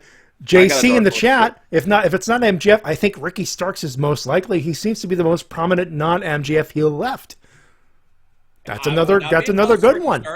I don't know if I could see him winning the belt, but I could definitely see a great feud out of that. If push comes to shove, you got to put the belt on him for a couple weeks to a month. That put a plan together. Ricky Starks, you could do much worse than Ricky Starks. I got a dark horse, and this would actually make sense. He would be the first ever Triple Crown champion in AEW, Scorpio Sky. That could be it right there. Yeah, I'd be down with that. And if you have to take the belt on Hangman for whatever reason, you have the perfect opportunity. Yes, he lost, but Dan Lambert said, you got screwed out of this, but no. Forget the TNT title. Forget this. And he throws away the replica and said, let's get you the world championship. Yep. You could easily make a great You could do a promo that Wednesday night if you had to, and it makes sense. And honestly, like, a lot of people, again, this is another thing I've been seeing a lot of people have been shit-talking Dan Lambert and American Top Team, and it's like, but when you see the matches and the promos those boys are cutting, those guys are fucking killing it right now. They just need the right storyline to fucking launch them to the top. And no one will deny the winning streak that was lost was lost in what they will call a fluke. Oh yeah, they're gonna call it a screw job. Telling you $100 right now, they're gonna say they got screwed. Yeah. Hangman's fucked up, but he gets fucked up. He needs to take some time off, but he could still wrestle for another month or whatever, so he could set up a big match on Dynamite. That right there could be one way to set it up right now, if you had to. So since we're on the topic already, let's move on to Battle of the Belts. No. Kicked off with Sammy Guevara, surprisingly up to me, because I actually stayed away from all spoilers, so I didn't know the results of any of these matches. So I was shocked the hell out of me to see Sammy Guevara defeat Scorpio Sky to retain the TNT title. Something I was like, oh, Scorpio Sky's got to win. He's going to 100% win. I was not expecting this whatsoever. So big old smile on my face. For life. On one way, I'm happy for Sammy Guevara. He is a rightful champion, so I'm happy for a T-dub. But on another, I have to say this. Did you really have to fuck up Scorpio Sky's streak to do that, though? I agree with him. I agree with him. Now, teed up. I will Dave you if you interrupt. I got to let Shin do because I think Shin and I share the same opinion here. I was originally against this, mostly because Scorpio's run with the belt was very, very short. But if the scuttlebutt I heard online about this supposedly was Cody in the role of Sammy was tonight, if they went to turn him heel, then I could kind of see where they're coming from. So, what? If the intention is to go, you know what? I want to go slime bag heel. And the way him and Tay were kissing after the match, that wasn't a celebratory kiss. That was a scumbaggy heel couple kiss. The over-the-top slobbery. That could be that could be a great catalyst for a slow heel burn. And the crowd. People are happy because the douchebag heel lost. You might have jumped in on something there. And then modern day Edge and Lita. Okay, yeah. Yeah, I can see that. Ultimate heel couple, that could work, and both could wrestle. And considering how the crowd was not feeling Sammy tonight and were basically cheering for Scorpio the entire night, we may have saw a double turn. I'm not sure. Ooh, I don't know if it's a full-on double turn, but there's enough of a seed that you could go with it if that is the option to go for. And when it comes to crowd reaction, I actually heard kind of 50-50. Yeah. When it comes to a chance. It was 50-50. And then when Scorpio went for that backbreaker, the crowd was like, one more time. And he did it one more time. If the option is to go that way, fair play. Fair play. Go for it. All right, moving on then to the ROH World Title match, which was announced earlier in the week. Jonathan Gresham defeated the Party Peacock, Don Castle, to retain the ROH World Title in one hell of a match. I'm going to say this right now. This was my first time seeing either of these men in the ring. I had never I'd heard about Dalton Castle. I'd heard about Jonathan Gresham. Before you do, Shin, let Shades finish. There we go. I'll trust me. You'll get your chance to talk, man. But I got to say this because this is an outsider talking about something I'd never seen before. This is serious stuff first, and then we'll get to the funny stuff later. Yeah. I had never seen either of these men wrestle before, and immediately both of them won me over with their very unique styles. And Matty can attest, I said this during the call earlier, you've got Jonathan Gresham, who is a very technical wrestler. A lot of submission holds, a lot of in-your-face, just straight-to-the-point movement. And then you got Dalton Castle, the flamboyant, gimmicky, just over-the-top kind of guy. And both of them work so well together. It was a thing of beauty to watch. So, yeah, they won me over very fucking quick. Now you can go ahead, Shin. Bring on the laughs. Okay, first I got to turn off the kayfabe machine. Okay. Fair. Kayfabe machine is off. I am very proud of Jonathan Gresham. I have been high on him since I first saw him in the Best of the Super Juniors tournament.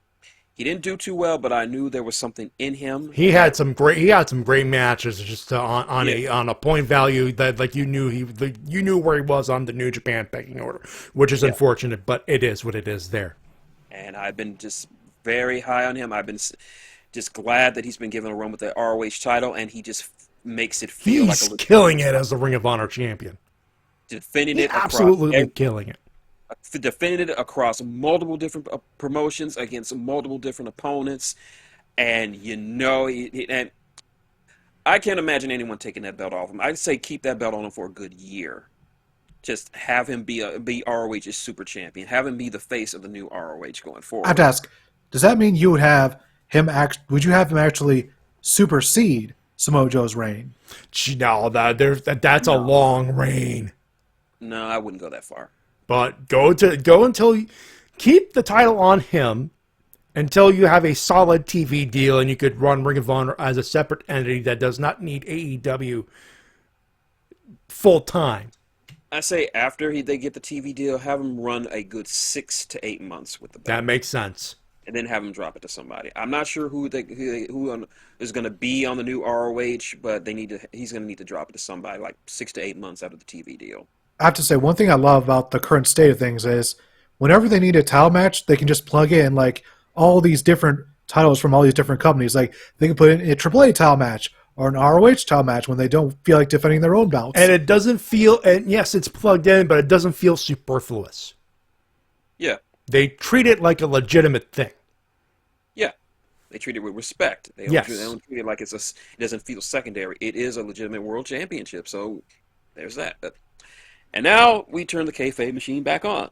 Oh no, no, turn it back off, turn it off! Before you turn it back on, I hope the idea is to sign out Dalton Castle to Ring of Honor, to Tony Khan's Ring of Honor, or at least make him all, I don't know if they'll make it all elite or not, but after tonight, that should be heavy consideration to bring him back on to Ring of Honor. All right. Because we already know that they signed Jonathan Gresham, one of the greatest technical wrestlers alive, no matter what Shin says in the next 30 seconds. Someone in Twitter asked me, so what's the deal with the boys? Are they a tag team? Are they managers? And I just answered, they're just boys. They're just boys. And I brought this up. There have been some prominent wrestlers have been boys with Dalton Castle. And I brought the name Hiroshi Tanahashi, and I broke shades for a second saying that. I was like, wait, what? Yeah, he was a boy. The boys? He had fun with that. Taguchi was a boy, too. Taguchi was a boy. A lot of people were boys. Yeah. I'm proud of it. They were having fun with that gimmick. Tanahashi, I did not see, and Pugsley, I don't mean ass boys. Those are my Dalton Castle's boys. Yeah, if you watch Dalton Castle tonight, he had a couple of jobbers or a couple of guys just come out with him that were dressed up, they were fanning him down and shit like that. Yeah, they were big. The American males. Oh fuck. No. Better. Here's the thing about the boys, though. He's had a lot of them, like, jobbers over the years, but the two main ones that have been there since day one are the Tate Twins. Yeah, the Tate Twins were the ones that were part of his act. But whenever they could not travel, say, to Japan for the New Japan Ring of Honor crossover shows, they would get some of the young boys that go into the gear. Sometimes they would get Red Dragon to do it. That's a real thing that happened, by the way. The aforementioned Taguchi, Hiroshi Tanahashi did it. So yeah. You know what? If they do make Dalton Castle elite, this needs to be a gimmick. Every time he comes out, he has a random member of the roster as a boy. Yes. Absolutely. And nobody mentions it ever again. Have Eddie Kingston as a boy. Hell yes. Yes. No. Even better, if Dalton Castle is all elite, and it's someone from JAS versus Dalton Castle, who better? On site! Oh my God, yes! Have the boys come out and you just immediately like, wait, both the boys got face paint on what? Oh. On site! Yes! Yes, we must make this a thing! Ladies and gentlemen. Ortiz as boys, please! Ladies and gentlemen, this was unrehearsed. Matty, what the fuck you doing? Geniusin'. Geniusin', if you will. Or William Regal as a boy. He would do it. My God, he would fucking do it. He would do it, and he would play it the fuck up. Hell, he sold Danhausen's curse. He saw did. That. He totally did.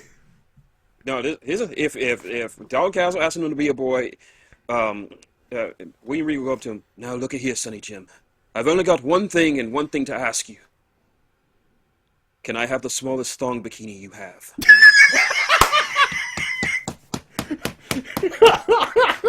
Well, if there's one thing William Regal loves, it's shtick. Oh, Sting as a boy. Oh, God. And now we have the wonderful image of Sting in full makeup with mask on, with the fan and everything else, with William Regal as the other boy. And the Tate Twins do the steps because they ain't making steps. I got the king one right here. I got the king. Yeah. Taz as a boy. He'd never do it. He would No, never Kaz do wouldn't it. do it. Only if they Kaz let him wouldn't do wear. it. Only if they let him wear orange and black gear. Yeah, I think that'd be the only way to do it. No, Yeah, better yet, he comes out as a boy during Dalton Castle versus Hook, and Hook just completely is just wide-eyed seeing his dad as a boy. That's what finally gets Hook to talk, because he just goes, Dad, what the fuck you doing? Well, as much as I'd love to continue to spin on who could be potential boys in the future, we have to continue to the aftermath of this World Title match as Yes. Lethal, Dutt, and Singh came out to attack them. Lee Moriarty and Matt Sydal tried to save Jonathan Gresham, but were unsuccessful. However, And before we get to the music, and I know you're going to get to it, this is where we must say Sannan saying, not the most fluid motherfucker, but he's moving around decently. He did pretty decent for himself. Yeah. Again, like we said, he's not full Great Khali or El Gigante slow. He's just not like super fast on his feet because he's a big guy. Also, have to point this out because Matty, you heard about this. Lady K did not like when Lady K realized who Matt Sydal was. She lost her shit. She did. oh, They're like, wait, We told her that's Evan Bourne. Yeah. still hasn't aged that much in the past 10 years. No. I disagree. I could not recognize him. Like he looks nothing like I remember. Well, He had longer. It's the hair. It's the hair. He had short hair in the Fed. Yeah, that's the only difference I see him is that he has longer hair now. But aside from that, looks exactly the same to me. Yeah, well, very much. It's been God knows how long since I last saw him. So. Yep. So, nevertheless, they tried to help, but unsuccessful. Then that familiar music hit. Samoa Joe came down with the title and pipe, and their heels bolted. Like Santam Singh, this guy, he, to his credit, was able to go over the top rope pretty quickly. He was fast. He understood. Oh wait, this guy slapped Suzuki. Yeah. Okay. Yeah, I'm gonna get out of here. All right. Cool. Two things I want to point out that I actually loved. One, I like the fact that Singh comes out in a suit. He looks good in that suit. Proper pro. He did real good. How many Punjab and Indian wrestlers have we seen that wear suits like that these days? Not many. Not on camera. Not on camera in wrestling. And I like the fact that he just casually takes off his coat and then just unbuttons his sleeves and rolls them up, and he's getting ready to get down to business. Yeah, the only time we've seen Indian wrestlers in both the Fed and in other promotions, they're either shirtless, like the Great Khali, or they come out in full Indian garb, kind of like how Jinder Mahal. Jinder Mahal did. And God, the thought of that. Yeah, I know, but that's the name you were thinking. Yeah, no, you're right. I was definitely thinking Mahal. But to see someone like Singh come out the way he did, and it helps make, again, if you're going to capture that Indian market, make the Indian guy look good. Yeah. That's all you have to do. And the second thing I want to note is when Lee Moriarty jumped in the ring, it looked like he was about to throw hands with Lethal and Sanjay, and they both looked at each other like, "What the fuck do we got to fight? Let's fight him." And Singh was like, "Come to me." I like that. I like that whole interaction. It just feels he feels like a hired gun, like a hired assassin to murk dudes, and I'm here for it. Goons. Hired goons. Hired goons. What? He's a goon, but he's a big goon. He's a big ass goon. He is the muscle, and that's how they are portraying. He is the muscle. Name Extreme. Speaking on Dalton Castle's boys, can AEW start bringing in streamers? Yes, please. Yes. I'll do it. Why not? Come on. If you main event with an ROH title match, and you don't, I haven't said this. If you're gonna do, if there's any time to go full ROH, main event with the ROH title, you already got you've already got a referee that was former ROH ref. Yep. You already have the ring announcer. Go all out. Get the commentary team, and get the fucking streamers. I think the only problem with that might be arenas. So you might have to talk with the owners. Most arenas do have a policy towards throwing stuff. It's not just a wrestling thing. It is an arena thing where they do not throw stuff at the wrestler for your safety and the safety of those around you. If you can set that up in advance and get the arena to sign off on that, holy shit. Get that full ROH experience. Hell yeah. The idea is you're trying to sell ROH to a crowd that probably has never even seen ROH. They know of it. They know of its legacy. They're a lot like me in that regard. They know what ROH is. They've probably seen a clip or two, but they've never had the full ROH experience. Recreating that in an AEW ring to sell a future ROH deal would be fucking genius. And, of course, this segment ended very beautifully with Samoa Joe and Jonathan Gresham raising both of their titles together. Yeah. Nice. And then we went to our main events. Nyla Rose, Thunder Rosa, AEW Women's World Championship. Gotta tell you, they brought it here. They fucking brought it. They did. Nyla Rose has quickly impressed me with how she comes off. Like, she is meant to be a big beast. And that is exactly how she performs in that ring. A native beast, mind you. Native beast. Yes. And she definitely portrays that. She is a force to be reckoned with. She was cutting off Rosa at every turn, overpowering her left and right. Rosa had to throw everything she could to finally take. I will say this, spot of the night for that one had to be that Canadian destroyer that they pulled off together. Holy shit. The powerbomb into the Code Red. Oh, yeah. That one, that too. Like, oh. No, it wasn't to a Code Red. We missed. I think it was miscalled as a Canadian destroyer, but no less impressive, though. No less impressive. Holy shit. The amount of coordination that those two had to have done to pull that off, that is masterwork right there. And that is credit to both of them for that. Yeah, they just pulled it off in just one quick motion, like, Jesus Christ. Yeah. I think I know what they're going with Nyla Rose when it comes to the women's championship. She has been sort of like the gatekeeper of the women's division. Like I think they position her to be like the first big hurdle that any champion has to go through. Like it sort of happened with Sheeta. It happened with Baker, and it's happening with Thunder Rosa. So if that's the way they're trying to go with Nyla Rose, I'm all for it. Just as this big, like, you want to be champion? Prove it against me. Which makes sense. Oh, yeah, and that was, gotta tell you, that's one hell of a way to end a week of wrestling from AEW, because, oh boy, that was a lot. And one last news item I have for tonight is something that I just remembered to put down, is the fact that once Juice Robinson's New Japan Pro Wrestling contract runs out, he will be retiring from pro wrestling. Yeah, he's done. He said in an interview that his passion for wrestling is gone, which is unfortunate, but at the same time, he's smart enough to realize, you know what? Got a few months left. Gonna enjoy it. After I'm done, I am done. Yeah, he's said that he's willing to be a stay-at-home husband for Tony Storm. And I'm proud of him, because he could have been a never was in pro wrestling given his run in NXT, but he decided to reinvent himself. He decided to go to Japan. He accomplished a lot with what he was given with. He saw what his stock was in NXT, said, I think I could do better elsewhere, and he's multiple tag titles with New Japan. He was, I believe, the U.S. title. I know he was a U.S. champion. Yep, two-time U.S. champion. Yeah. Was he the never openweight champion? I don't think he was. No. He was. I think he was mostly in the U.S. title division. Yeah. Yep. So he also held the Impact tag titles with David Finlay. And he has wrestled in multiple G1 climaxes and did well for himself. Banger matches, Ring of Honor championships. Let's see here. FCW, Impact, he was a world champ.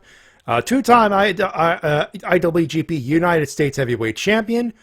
One-time Heavyweight Tag Champ with the World Finlay. He won the World Tag League with David Finlay. And the highest he ever ranked was 32 in the PWI 500, that's 2019. That's not a bad career, actually. Not the highest ranks, but IWGP U.S. champion at the height of what the U.S. championship was. He was a gaijin over in Japan, which is not easy. Yeah, and when he went over there, he started from scratch as a young boy. Yeah. He had to learn Japanese because Ultimo Dragon told him to. He's like, you got to learn Japanese if you really want to get over with this crowd, and he did. Put the effort in, and may not have borne all the fruit he probably wanted, but he had a great career. I'll say from where he was in NXT to the height of his career in New Japan, that's quite a springboard right there. That is, there's no shame in saying, let me take a couple of years off. I think I'm good. And burnout's a real thing. Jericho had to take a couple of years. Chris Jericho had to take a couple of years off, famously in 2005. So you know what? Fair play. And Juice Robinson is still relatively young, so who knows? Maybe 3-4 years down the line, maybe he returns to New Japan, maybe he returns to Impact, maybe he makes his debut in AEW or ROH. The future is uncertain, but for now, thank you for your career, Juice Robinson. It was quite fun to watch. Yeah, born, let's see. Debut was 2008. He was born 1989. He's 33. Okay, he's young, pretty young. He's relatively young. Okay, bit of a sidebar, but I just saw this on Twitter. I gotta share this. Someone. All right, let's see. Oh, David Arquette on Family Feud. Yeah, that was Celebrity Family Feud from earlier last year, I think. Yeah, but the point being made is there's Dalton Castle in the middle there. Yeah. Yeah. Every member of his team from that episode has appeared in AEW except for David Arquette himself. Yep, even RJ City, who's RJ recently been on their YouTube channel. Peter Avalon, of course, Jack, our Jungle Boy Jack Perry, Jungle Jack Perry. Jungle Jack Perry. Jungle Jack Perry. Shout out to Jim Ross there. Also, I love the fact that, of all people, like RJ City has been able to get a career in both WWE and AEW just by appearing on their YouTube shows. That's just amazing. This guy is quite the hustler. If this man could get up there and then someone fucking hire me over there, I could do podcasting. I could be an understudy for Unrestricted. Here's the thing: RJ City is also a pro wrestler. Fuck. He's just focusing all his abilities into charisma at the moment. And that's why he's doing all these talk shows on YouTube about all his companies. Fuck. Anyway. All right. Anything else before we get to the that's all I got. right. Anyone else got anything? I got some sad news. In a recent post, I think on his Twitter or his Instagram, Virgil announced that he was not doing well health-wise. Oh. Yeah, dementia. No, more than that. He went to his doctor because he was trying to do some basic workouts and he couldn't move his left arm. According to his doctor, somewhere during the last 5 years or so, he had 2 undiagnosed strokes. Fuck. Ouch. Fuck. And he just didn't know it. Like the after effects didn't come out until he couldn't move his left arm. And he went to his doctor's like, "You had 2 strokes," and he's like, "Really?" And then on top of that, and of course, as Matty mentioned, he is suffering from the onset of dementia. So, God damn. Well, folks, my grandmother had dementia, folks. It sucks. Yeah, it's. I think we need to start bracing ourselves for the inevitable on this one. Like, I think he may still have some time left on the clock, but that clock is ticking. Yeah. Thankfully, does anyone know how Vampiro is doing? Because he's currently suffering from Alzheimer's. So it had been brought up, yeah. So it's not looking too good for wrestling's favorite Carney. So say what you will about his hustle, you can't help but love Virgil. He's Virgil. Everybody loves him. He'll never be over with OSW, but for everyone else, we're pulling for him. We respect him for what he has done, even if it wasn't some legendary run like a lot of other wrestlers. Yeah. He was able to turn a meme into money. Yeah. And he got on money. And he got on AEW as Soul Train Jones, and I will forever love him for that. Of all the names, he picked that one himself. He did. It would not surprise me. So, all right, JC El Patron seems to be coming back to AAA. No, not again. We will people learn. And they're not the only company fucking up when it comes to signing terrible people, because Noah apparently has been doing matches with Michael Elgin.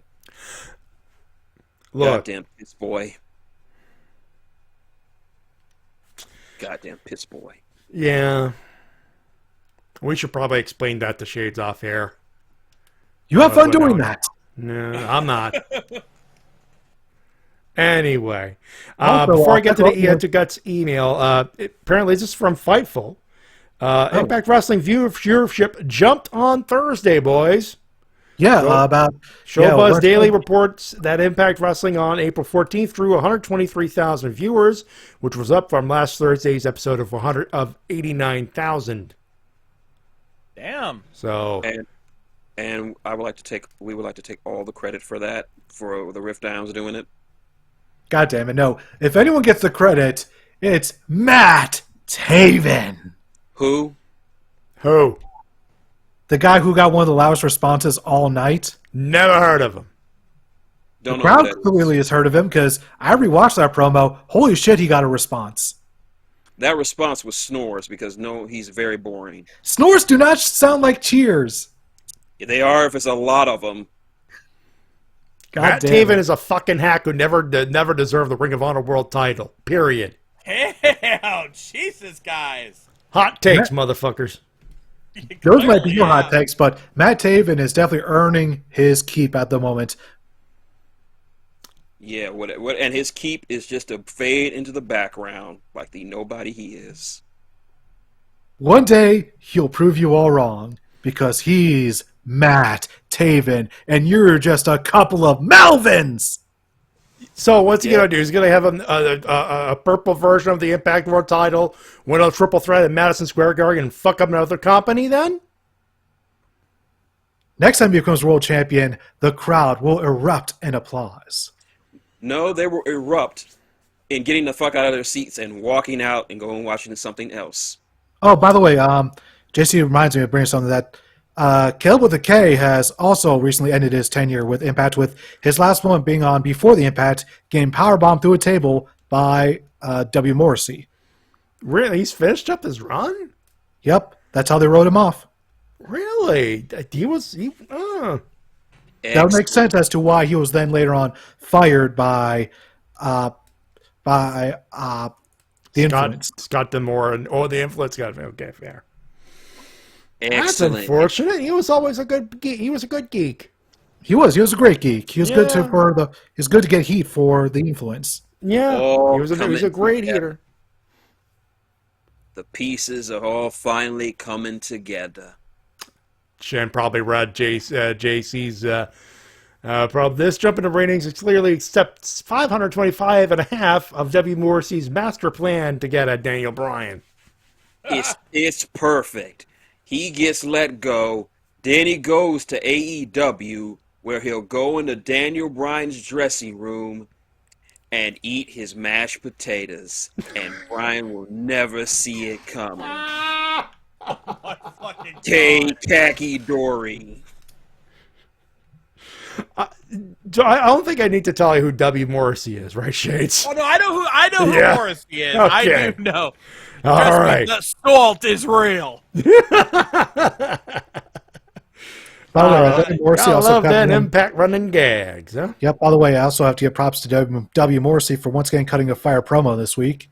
I did see that promo. Yes. By the way, I'll be back with you guys next week for the Rift Zone. I just had Mildred wanted to do a follow up of the Ring of Honor thing we've been doing for Geek Watch, and it was like the only time I could. That's fine. Anyway, so yeah. By the way, shout out. We will shout that out at the end of the show, of course. Now, Guts sent in a few questions, so we'll go over that real quick. Do you see Jurassic Express versus FTR for the tag titles at Double or Nothing this year, or is FTR going to be busy with something else and Jurassic Express is going to find another tag team? I think FTR versus Red Dragon is the logical step here, as we mentioned earlier. Though I wouldn't be against FTR versus Jurassic Express, because it really looks like they're going to try to go with FTR being like the ultimate tag team, getting all the belts, kind of like a certain woo-woo boy that we've been seeing lately. A certain broski. certain broski we've been seeing. I think they're building up FTR to that level. Like, they're getting all these other tag team titles, and the final goal is going to be the AEW tag team titles for them. Like, I see that happening. But yet, if they're gonna do if Tony's big plan is a super show with New Japan, I can see them going after the New Japan belts. Yeah. Heck, what I would do is have Red Dragon win the New Japan belts, and there's your showdown right there for All In. Or All Out. Ooh. Winner take all. Winner take all. Roman Reigns that shit, except you don't need to acknowledge thing, and it'd actually be a decent match. Ah! By the way, in a funny bit of acknowledging, via YouTube, Real Yuta's YouTube segments from last week's Rampage got more views on YouTube than Roman Reigns. Hashtag acknowledge Yuta. Ha! That explains the tweet right there. We're going 100,000 views more, but it's still more. Hey, it's still more. It's More still is more, more. technically. It is technically more. The best Still kind win, of more. boys! Yeah. What went wrong with Marina Shafir, he asks next. Could Dynamite's promo have been remedied if they did a women's tag match with Shafir instead? She doesn't have a tag partner, though. No. By the way, one thing I forgot to bring up was during the match, there was a baddie section showing up the past couple weeks, but this one featured Red Velvet and Kiera Hogan. Kiera Hogan was in there. She's independent right now. No, Kiera Hogan is signed with AEW. She's been Oh, that's signed. right. Yeah, she's been working Dark End Elevation. So that makes me think maybe they could pair those two up with Jade Cargill and form sort of a faction with her. I think that's exactly what they're doing. I think what happened was that because Layla Hirsch unfortunately got injured, they kind of had to end that feud with her, and that left Red Velvet with nothing to do. So The instead, good they're news like, okay, is there was a lot of boos going her way anyway, so I guess the idea was, hey, let's run with it. exactly. I think they made the right call there. So Like, it was they just saw that Red Velvet was getting sometimes timing is off, sometimes timing is serendipitous. And it's just one of those cases where, well, no other way to go. Let's go. So, note, please sign Willow Nightingale. Yeah, it definitely feels like, again, this is another shine. AEW listens to the crowd. The crowd is guiding them. They're like, okay, people are booing Red Velvet. Let's take that and run with it and see where we go with Duly noted. it. Exactly. They listen. Is the coffin match Darby Allin is proposing going to be the blow-off match between Andrade and Darby? One would hope. The way they're building up, like, they're even giving it its own special graphic Yeah. for that match. Like, that to me screams that's the rubber match. That's the done deal. After this, it's over. No more thoughts, boys. We move on to the next one, I guess. All right. Was Murder Grandpa done dirty by having the Ring of Honor TV title for less than 2 weeks? Was the move done for Ring of Honor's relaunch when it happens? Couldn't Red Titus have been fill the role instead of Suzuki if Suzuki looked strong the entire match? I think it was just a case of, I think Red was busy at doing other bookings, or he had been a bodybuilder in the interim, so I guess he was just trying to transition towards that. My thought on being done dirty, it's Minoru Suzuki. The reputation does not necessitate a long run if the intention is to put over the other guy strongly. And the if you saw the match on Wednesday, there no doing dirty here. This was a fight. No. Yeah. Yeah, it was a quick run for Suzuki, but at the same time, I don't think they have a long-term contract with Suzuki. This was just a short-term thing. He was doing an American tour. This is the end of it, so it was just a case of, well, I could be a transitional champion, knock off a couple things off the bucket list, and I'm good. Yeah, no, and again, they get if let's say this is his last match in AEW / ROH for a while. What a way to go out! Like a hell of a match, a straight up fight between him and Samoa Joe. Nah, he didn't get done dirty. He was happy in his head. He was happy in his head place. Yeah, now that Satnam Singh has like, made his AEW debut in the segment bringing AEW and Ring of Honor, is Singh going to be more of an on AEW, or is he ROH bound until a spot opens up for him on AEW? Yes. I think it's still early in the process here, obviously. Yeah, just have him stay as Sanjay and Jay Lethal's muscle, and you'll be fine. Yeah, I think keeping him where he is right now. It's just that because there's no big thing with ROH right now, since they haven't made a full deal with him. All right, Enigma, is this what the hubbub is on Twitter right now? This better be. Oh shit! Okay, Hold that thought. Hold that thought. Let me finish this email, and then we'll mark out. Okay. Joke question: if there's time, what did Denhausen's cursing do to Lord William Regal? Nah, not much. Just make everyone laugh. Really. Keep in mind, he is very evil, but he's also very nice. Yes. And it's William Regal. He'll sell anything for a pop. Yeah, it was an after-show match, a show thing. It wasn't meant to be any kind of big thing, but they wanted to have some fun with it. And again, like you said, it's William Regal. Fucker knows how to sell. Yeah. And how to be goofy. And they were like, you know what? Let's just fuck around for a little bit. Now, regarding Enigma Extreme's huge marking out moment here. Obviously, this show is airing live at the same time as New Japan is having a show, I believe, in the States for Riot. When do you see Riot? Live from Chicago, Illinois. Per our buddy Zach McGibbon from This Is Wrestling on TSN Radio. All caps, Eddie Kingston is confronting Ishii. Let's go! Yeah, apparently he's challenging to a match at the next New Japan pay-per-view in May. Stone Pitbull versus the Mad King. Yeah. Yes! Japanese, Take my money. Japanese strong style versus King's Road. Hey, Matty, you want more reason to be excited? I've been reading reports that New Japan isn't working on getting visas to bring people into Japan. Finally, they weren't able to do it over the last few years over the pandemic, so that is some good fucking news. Oh, fuck. Watch out, boys. Shit's about to get real. The showdown that will happen must happen. NyQuil Naito versus Orange Cassidy. Yes! Boys, think about this. Kenny Omega's healing up. Yup. Just imagine the possibilities with that. Oh, he's wrestling for New Japan, but some fresh matches. I would imagine Kenny should be back, I assume, sometime around July or August. I mean, Vertigo's not easy to get rid of, but I could see that happening. All right. Time, boys. Unless there's anything else. I got nothing else. I'm good. Blackpool Combat Club versus Chaos. I mean, what's left of it? Sure. Ladies and gentlemen, winners and losers. Our guest always gets first dibs on the loser's side. Shades?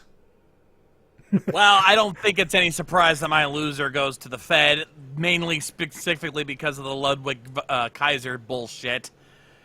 Though I will give a small loser to the debut of Sandam Singh, because it was a botch, it was a fuck up. I acknowledge that it was, they acknowledged it, but gotta call spade a spade here on this one. Dude, there's a picture of him staring down Tomohiro Ishii. Oh, Yep. fuck. There is photo evidence of this. Obviously, it's a photo evidence, but still. Holy balls. Sorry, I didn't mean to cut off the loser segment there. But No, who's that's next? okay, but still, yeah, I definitely say the Fed in general for all the name changes, with Ludwig Kaiser being top of that list, but also a small loser to Sandam Singh's debut. Shin. D-Cell Battery Award. Gonna give it to Aaron Shear, a.k.a. Braun Strowman, a.k.a. the guy that is giving Ryback a run for his money by being the dumbest motherfucker in wrestling Twitter. Oh, good lord! You fought last month. Ryback was being a dick. Oh my! Why so much potential, and he is being a dick about it. This is the thing. I mentioned this on Twitter. The reason why he's being such a dick is because he did not grind. when he broke into wrestling, he was scouted by one of the greatest big men of all time, Mark Henry. He was slotted into one of the greatest acts at the time with the Wyatt family, and when he was a solo, he got a rocket pack strapped to him and was feuding with some of the top stars in the industry in that company. He didn't grind. He has no respect for the business or anyone else because, well, we've all seen the tweets, we've all seen the messages. It's just something he does for money, and it's gonna hurt him and whatever credibility Sin has, whatever little credibility they have. He's coming off like a big baby, and he's getting very precariously close to joining Ryback on my permanent D-Cell Battery Award winner Hall of Fame. By the way, shout out to getting constantly ratioed by other Twitter users. He is being ratioed to shit and bag for every tweet he says that wrestling sucks. Control your narrative. Folks, there are people out there saying we should stop making fun of control your narrative. And normally, I'm the guy that says support your independent your promotion as soon as possible. If that is a local indie and you want to support it, fair play. But I'll stop making fun of control your narrative when it stops giving us opportunities to do so. Yeah. He's gonna. Adam Shear alone is going to ruin that show on his own because of the reputation he's building around it. Like EC3 was bad enough. He's made some goof ups, but he had at least he's been able with to. With EC3 and the way they're handling it, because someone threw a super kick in one of those shows, one of them bad rules, and he got carried out by a mob of jobbers saying, shame, shame. I'm like, if you want to do that, fair. It's part of the show. I'm not going to shit on it. But Adam sure needs to sit the fuck down, shut the fuck up, and fucking wrestle. By the way, EC3 got caught using alt accounts because he ended up having a conversation with himself and forgot to sign out. Oh, ow! That deserves a loser. No. That does not just deserve a loser. Shades? Curb button. Oh, yes. Yes, my friend. Do it.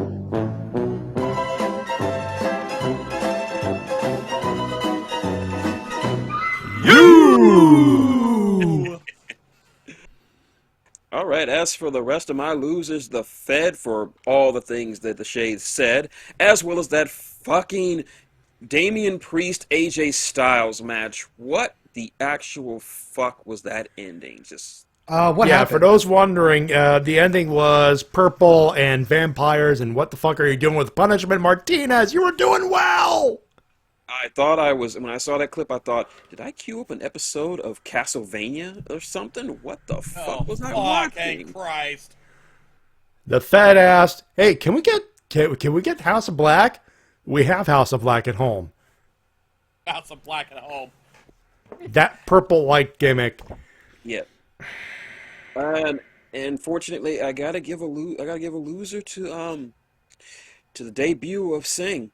That was not the way to do it. Sure, not optimal. Not optimal at all. Like Shade says, I'm glad TK owned up and fessed up to it, but he could have done better. And as for my other loser, that Marina Shafir match, that was just rough. Yeah. That was rough, bud. That was hard to get through. She has the presence, but she just lacks everything else. Yeah. All right, for my losers, got Vince McMahon for all the unnecessary name changes. Just feels like another thing where I guarantee you 3 months from now he's going to change his mind and all the rules will be different again because that's just how his brain seems to work these days. Got worse ADHD than I do. Yeah, just 1 week this is illegal. No, this week this is illegal. Then this one, then this, then this, then that, then that. Then, oh man, how do you keep up with all these rules? It must need like a notebook 10 feet long. And, of course, Pro Wrestling Noah for booking Michael Elgin. God damn it. Why? And the thing is, this is just compounding on all the other problems that Pro Wrestling Noah's had because I've been talking to people who are more in the know with Pro Wrestling Noah, and apparently they're having a whole bunch, for the past couple months, they've been having a complete shit show backstage as far as politics is concerned. So, just another thing for them. My guess is they saw Michael Elgin, they saw big dude Ken Russell, hire him. Yeah, and the thing is, this isn't the first time he's wrestled there. Basically, this is what got him fired from New Japan is wrestling for Noah. Real? That's what did it? Yeah. He wrestled for Noah and didn't tell them. Oh. Especially when he said, "Oh, I need a vacation. I'm going to the States." And then months later, And he was instead wrestling of the for Noah. States, he just went to pro wrestling. No, he did go back to the States, but then after a while, he went back to Japan, but wrestled for Noah without telling New Japan. That's a no-no, by the way. Big no. So yeah, just if you ever need evidence that Michael Elgin is one of the dumbest motherfuckers on Sesame Street, there you go.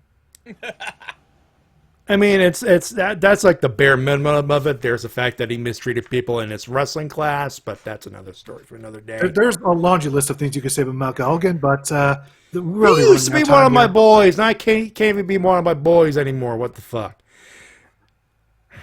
Anyway, as far as I'm concerned, yeah, WWE for the name changes, that stupid purple light thing, and Tommaso Ciampa gets introduced. Hi, I'm Ezekiel. We don't care, Elias. Though you're becoming a meme, so fair point. You know what's funny? So they tried to put out a picture of him standing next to Elias and say, "Hey, see, we're totally different people." I thought that was charming. I thought that was kind of funny. They're obviously trying to do something that the Mr. America thing. It's Hogan, but it's not Hogan. Who cares? And I will say this: I've looked at quote unquote Ezekiel. Dude, you should have just kept the fucking beard on. Shave those sideburns, you without idiot! He looks horrible without the beard. My God. Yeah, there are some people who look better clean shaven, and some people need a beard. See, I look better clean shaven, or at least with a 5 o'clock shadow. T-Dub and Shades look good with facial hair. Thank you. Not really. I tried growing my beard. It did not end well. I currently have a bit of a beard going right now. It's not looking too bad. I got a giant beard. Sue me.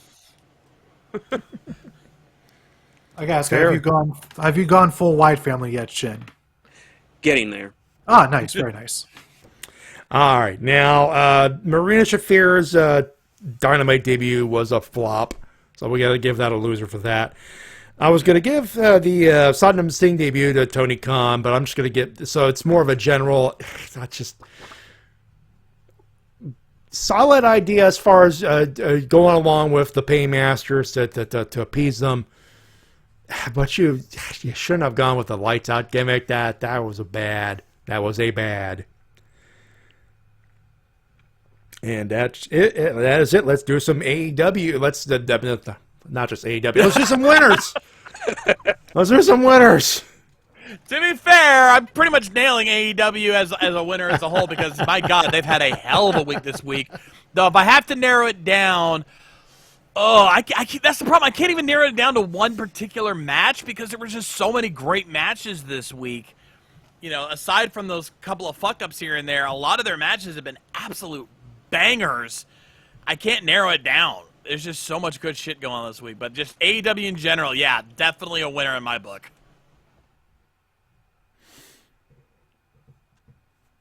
Mr. Shin. Winner, I'm going to have to mirror Mr. Shades on this one. AEW for all the reasons, doing all the right moves, including a winner to Saddam Singh for actually looking much better than he did on Wednesday tonight. Yeah, on Battle of the Belts, he looked like a pro. He looked like a fucking beast out there, and I am glad for him, and I hope to see more good stuff out of him. Myself for pre-ordering Teenage Mutant Ninja Turtles, the Cowabunga collection. So nice. I'm popping that shit. I'm gonna play the crap out of it. And as a special shout out to a friend of mine who I had not seen in 20 years, I saw today shopping at Kroger, Mr. Scott Jr., former member of the ROTC I was a part of. We were friends back in high school. We ran into each other, and he says he sees the podcast every week, and this is just a shout out to you. Like, thanks for making my day, brother. It was nice to see you again, and I'm glad you're doing okay, even after 20 years from Forest Brook. And thank you very much for listening. It is much appreciated. Yeah, told you I'd give you a shout out. Hell yeah. Hell yeah. Thank you for listening. T-Dub. I have a specific winner. Are any of you guys fans of Kevin Smith films? For the most part, yes. Yeah. There's someone who has a sign that's a deep cut reference to Kevin Smith films. It was a sign referencing Walt Flanagan. Sir, you get a winner. Yo! Oh, nice. I didn't even notice that. Actually, I'm going to throw out a bonus winner on my book because someone threw out a sign that was in my neck of the woods. I forget which wrestler it was, but someone connected a wrestler to a freaking VTuber. Adam called Bay with Bay doing Adam the Cole- Bay, Adam Bay, Cole Bay being Chama. spelled, the Bay being spelled B-A-E. Yeah. Well, no, there was also one that was referencing Hachima, a.k.a. Akai Hato from Hololive. So there was some VTuber love in AEW this week. Shout out to that motherfucker. Always good to spread the love of nerdy things. Hell yeah. Matty, your winners. All right, I got a few. AEW, not a perfect week by any stretch of the imagination, but we're all in agreement that a lot of good stuff, and the redemption of Satnam Singh is beginning. Obviously, not perfect. There's still some great Kali aftertaste, but a couple of good performances will rectify that in quick fashion. Joe versus Suzuki. Do I need to explain why? No, I almost called that out specifically, but I definitely agree. Now, I've written down Ultimo Broski, but Matt Cardona, who obviously is taking a listen to the wrestling internet, who says he's turning into Ultimo Dragon, and he has willed that picture into life. I don't have the picture up because I do have something else that is a winner, but the picture is on Cardona's Twitter. I've seen the picture. It is glorious, ladies and gentlemen. Ultimo Broski is glorious. More belts, bro, or more belts, bro. He could make an Iron Man. He could make an Iron Man suit with all the belts he's won. He could. He could legit could. Soon he's gonna need Sonny Ono to carry some of those belts. Oh God. There's a deep cut. There's a deep cut right there, folks. And finally, Alicia Fox. Yes, Alicia Fox, who has been out for a while. She's retired, for lack of better words. Jim Ross bumped into her, and here's a picture for you for posterity. Quote, ran into the former Alicia Fox at breakfast here in Jacksonville area. She's 3 years clean and sober. Praying hands emoji, cowboy hat emoji. There's the picture. There's Alicia Fox. Good. 3 years sober. That's a winner in my book. I think after that one incident that happened with her, I think she realized she needed to clean up. She looks great. She looks fine, actually. Yeah. Yeah. So 3 years clean and sober, living life. One can only hope she continues, and that we the thumb is up, Alicia. The thumb is up. Now, I know I don't like to jump into people's personal lives. We've jumped in a couple of times because sometimes it goes overboard and we got to talk about it. But you know what? If something like that happens, again, of course, with Jon Moxley as well. Yay. That being said, ladies and gentlemen, that is our show this evening. We much appreciate for coming over. Let's do some plugs, boys. Shades, I know we can't do too much because of your situation. We will not go into too much detail.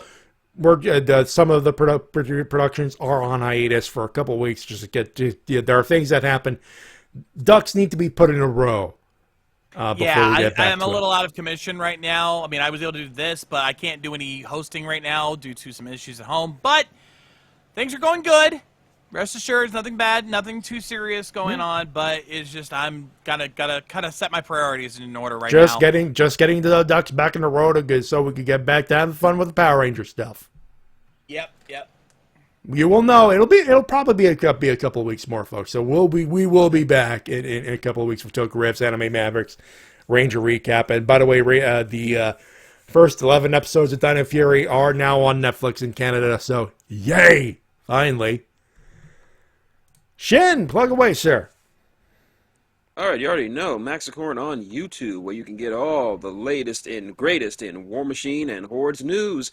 A lot of stuff going down in the field of War Machine. Privateer Press is doing a lot of big things concerning a new faction with the group with the game, the return of the Orgoth. And if you know anything about War Machine and Hordes, you know who the fuck these guys are. As for other stuff, I have finished filming the first episode of my playthrough of Marvel Champions, inspired by Dale the Casual Gamer. It's where I play Marvel Champions, the collectible LCG game, and the first episode will be up soon if things go well here, where I will be playing as Spider-Man taking on the Rhino. Will I be able to thwart his attempts to rob a bank, or will he totally kick my ass? You'll have to find out and see. At Maxcorn at YouTube. Thank you. Teed up. Got my Until Dawn review still up on YouTube. Currently working on my review of Fanville, which is my favorite Tony Hawk game. What game is that? You have to find out either via my YouTube channel or going to patreon.com/TWKReviews. That's patreon.com/TWKReviews to see it for anyone else. You can do it a couple days early and all that stuff. Even $1 will get you that, by the way. Of course, I have my tip jar at paypal.com, paypal.me/ManG316. I almost said .com. Whoops. paypal.me/ManG316. Donations are optional, but very much appreciated. And I'm going on a cruise. Any money, y'all know them drink packages suck on the expensive side. So I got one. I got the no booze one. If you want me to upgrade, you want to help me upgrade it, I'll take it, believe me. Follow us on Twitter at MannyJ316, at TWKOfficial, at Shintigercurl, and at TheShadesAT. If you have any questions of any sort, we'll read them on air if we have the time. The Wrestle-Cast at gmail.com is where you send them. And we have a Discord and the link in the Twitch and the description of the YouTube thing. We're around. I'm not as active as I should be on it, but I'm around. And we're a bunch of cool people. Well, at least a bunch of nerds. So you'll fit in, for sure. That's gonna do it. Next show I have will be Rift Zone. So that'll be Thursday, 8 p.m. Eastern Standard Time and all that jazz. So thank you very much, Shades. See you in about 10 minutes for the Tsunami call, I guess. Yeah, well, we'll get ready for that, but it was good to be back on here again. Hey, sometimes it works out that way, huh? Yeah. On behalf of everybody, including the Shades. On the Shades, I'll see you guys next time, and as always, rock on, everybody!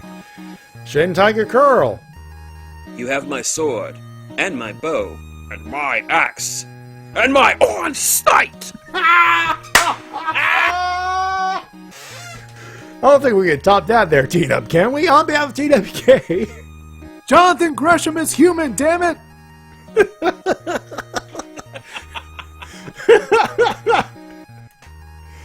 My name's Matty J, reminding you to help professional wrestling support independent promotion as soon as possible. Our buddy Gibby said Ishii versus Suzuki was what you expected. He cannot wait for Kingston versus Ishii. Neither can I. Have a good one, have a safe one, enjoy your weekend, and if you celebrate, happy Easter, everybody. Have a good one, have a safe one. We'll talk to you next Friday, barring another power outage. Yeah. Bye, everybody. Bye.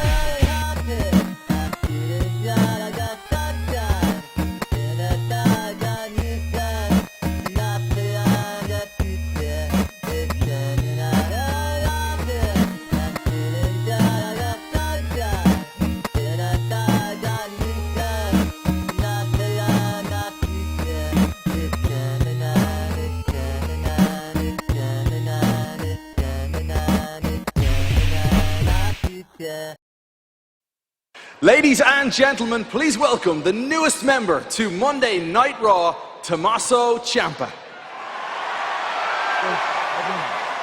Tommaso, it's wonderful to have... I'm really sorry to interrupt, but I wanted to come here and welcome you to Monday Night Raw. I'm Ezekiel. I'm Elias's younger brother. Thanks, Ezekiel. It's nice to meet you. Oh, don't get fooled. That's a lie. That's Elias. It's not Ezekiel. It's not his that's Elias. Why treat the customer this way? Why? Because fuck them, that's why.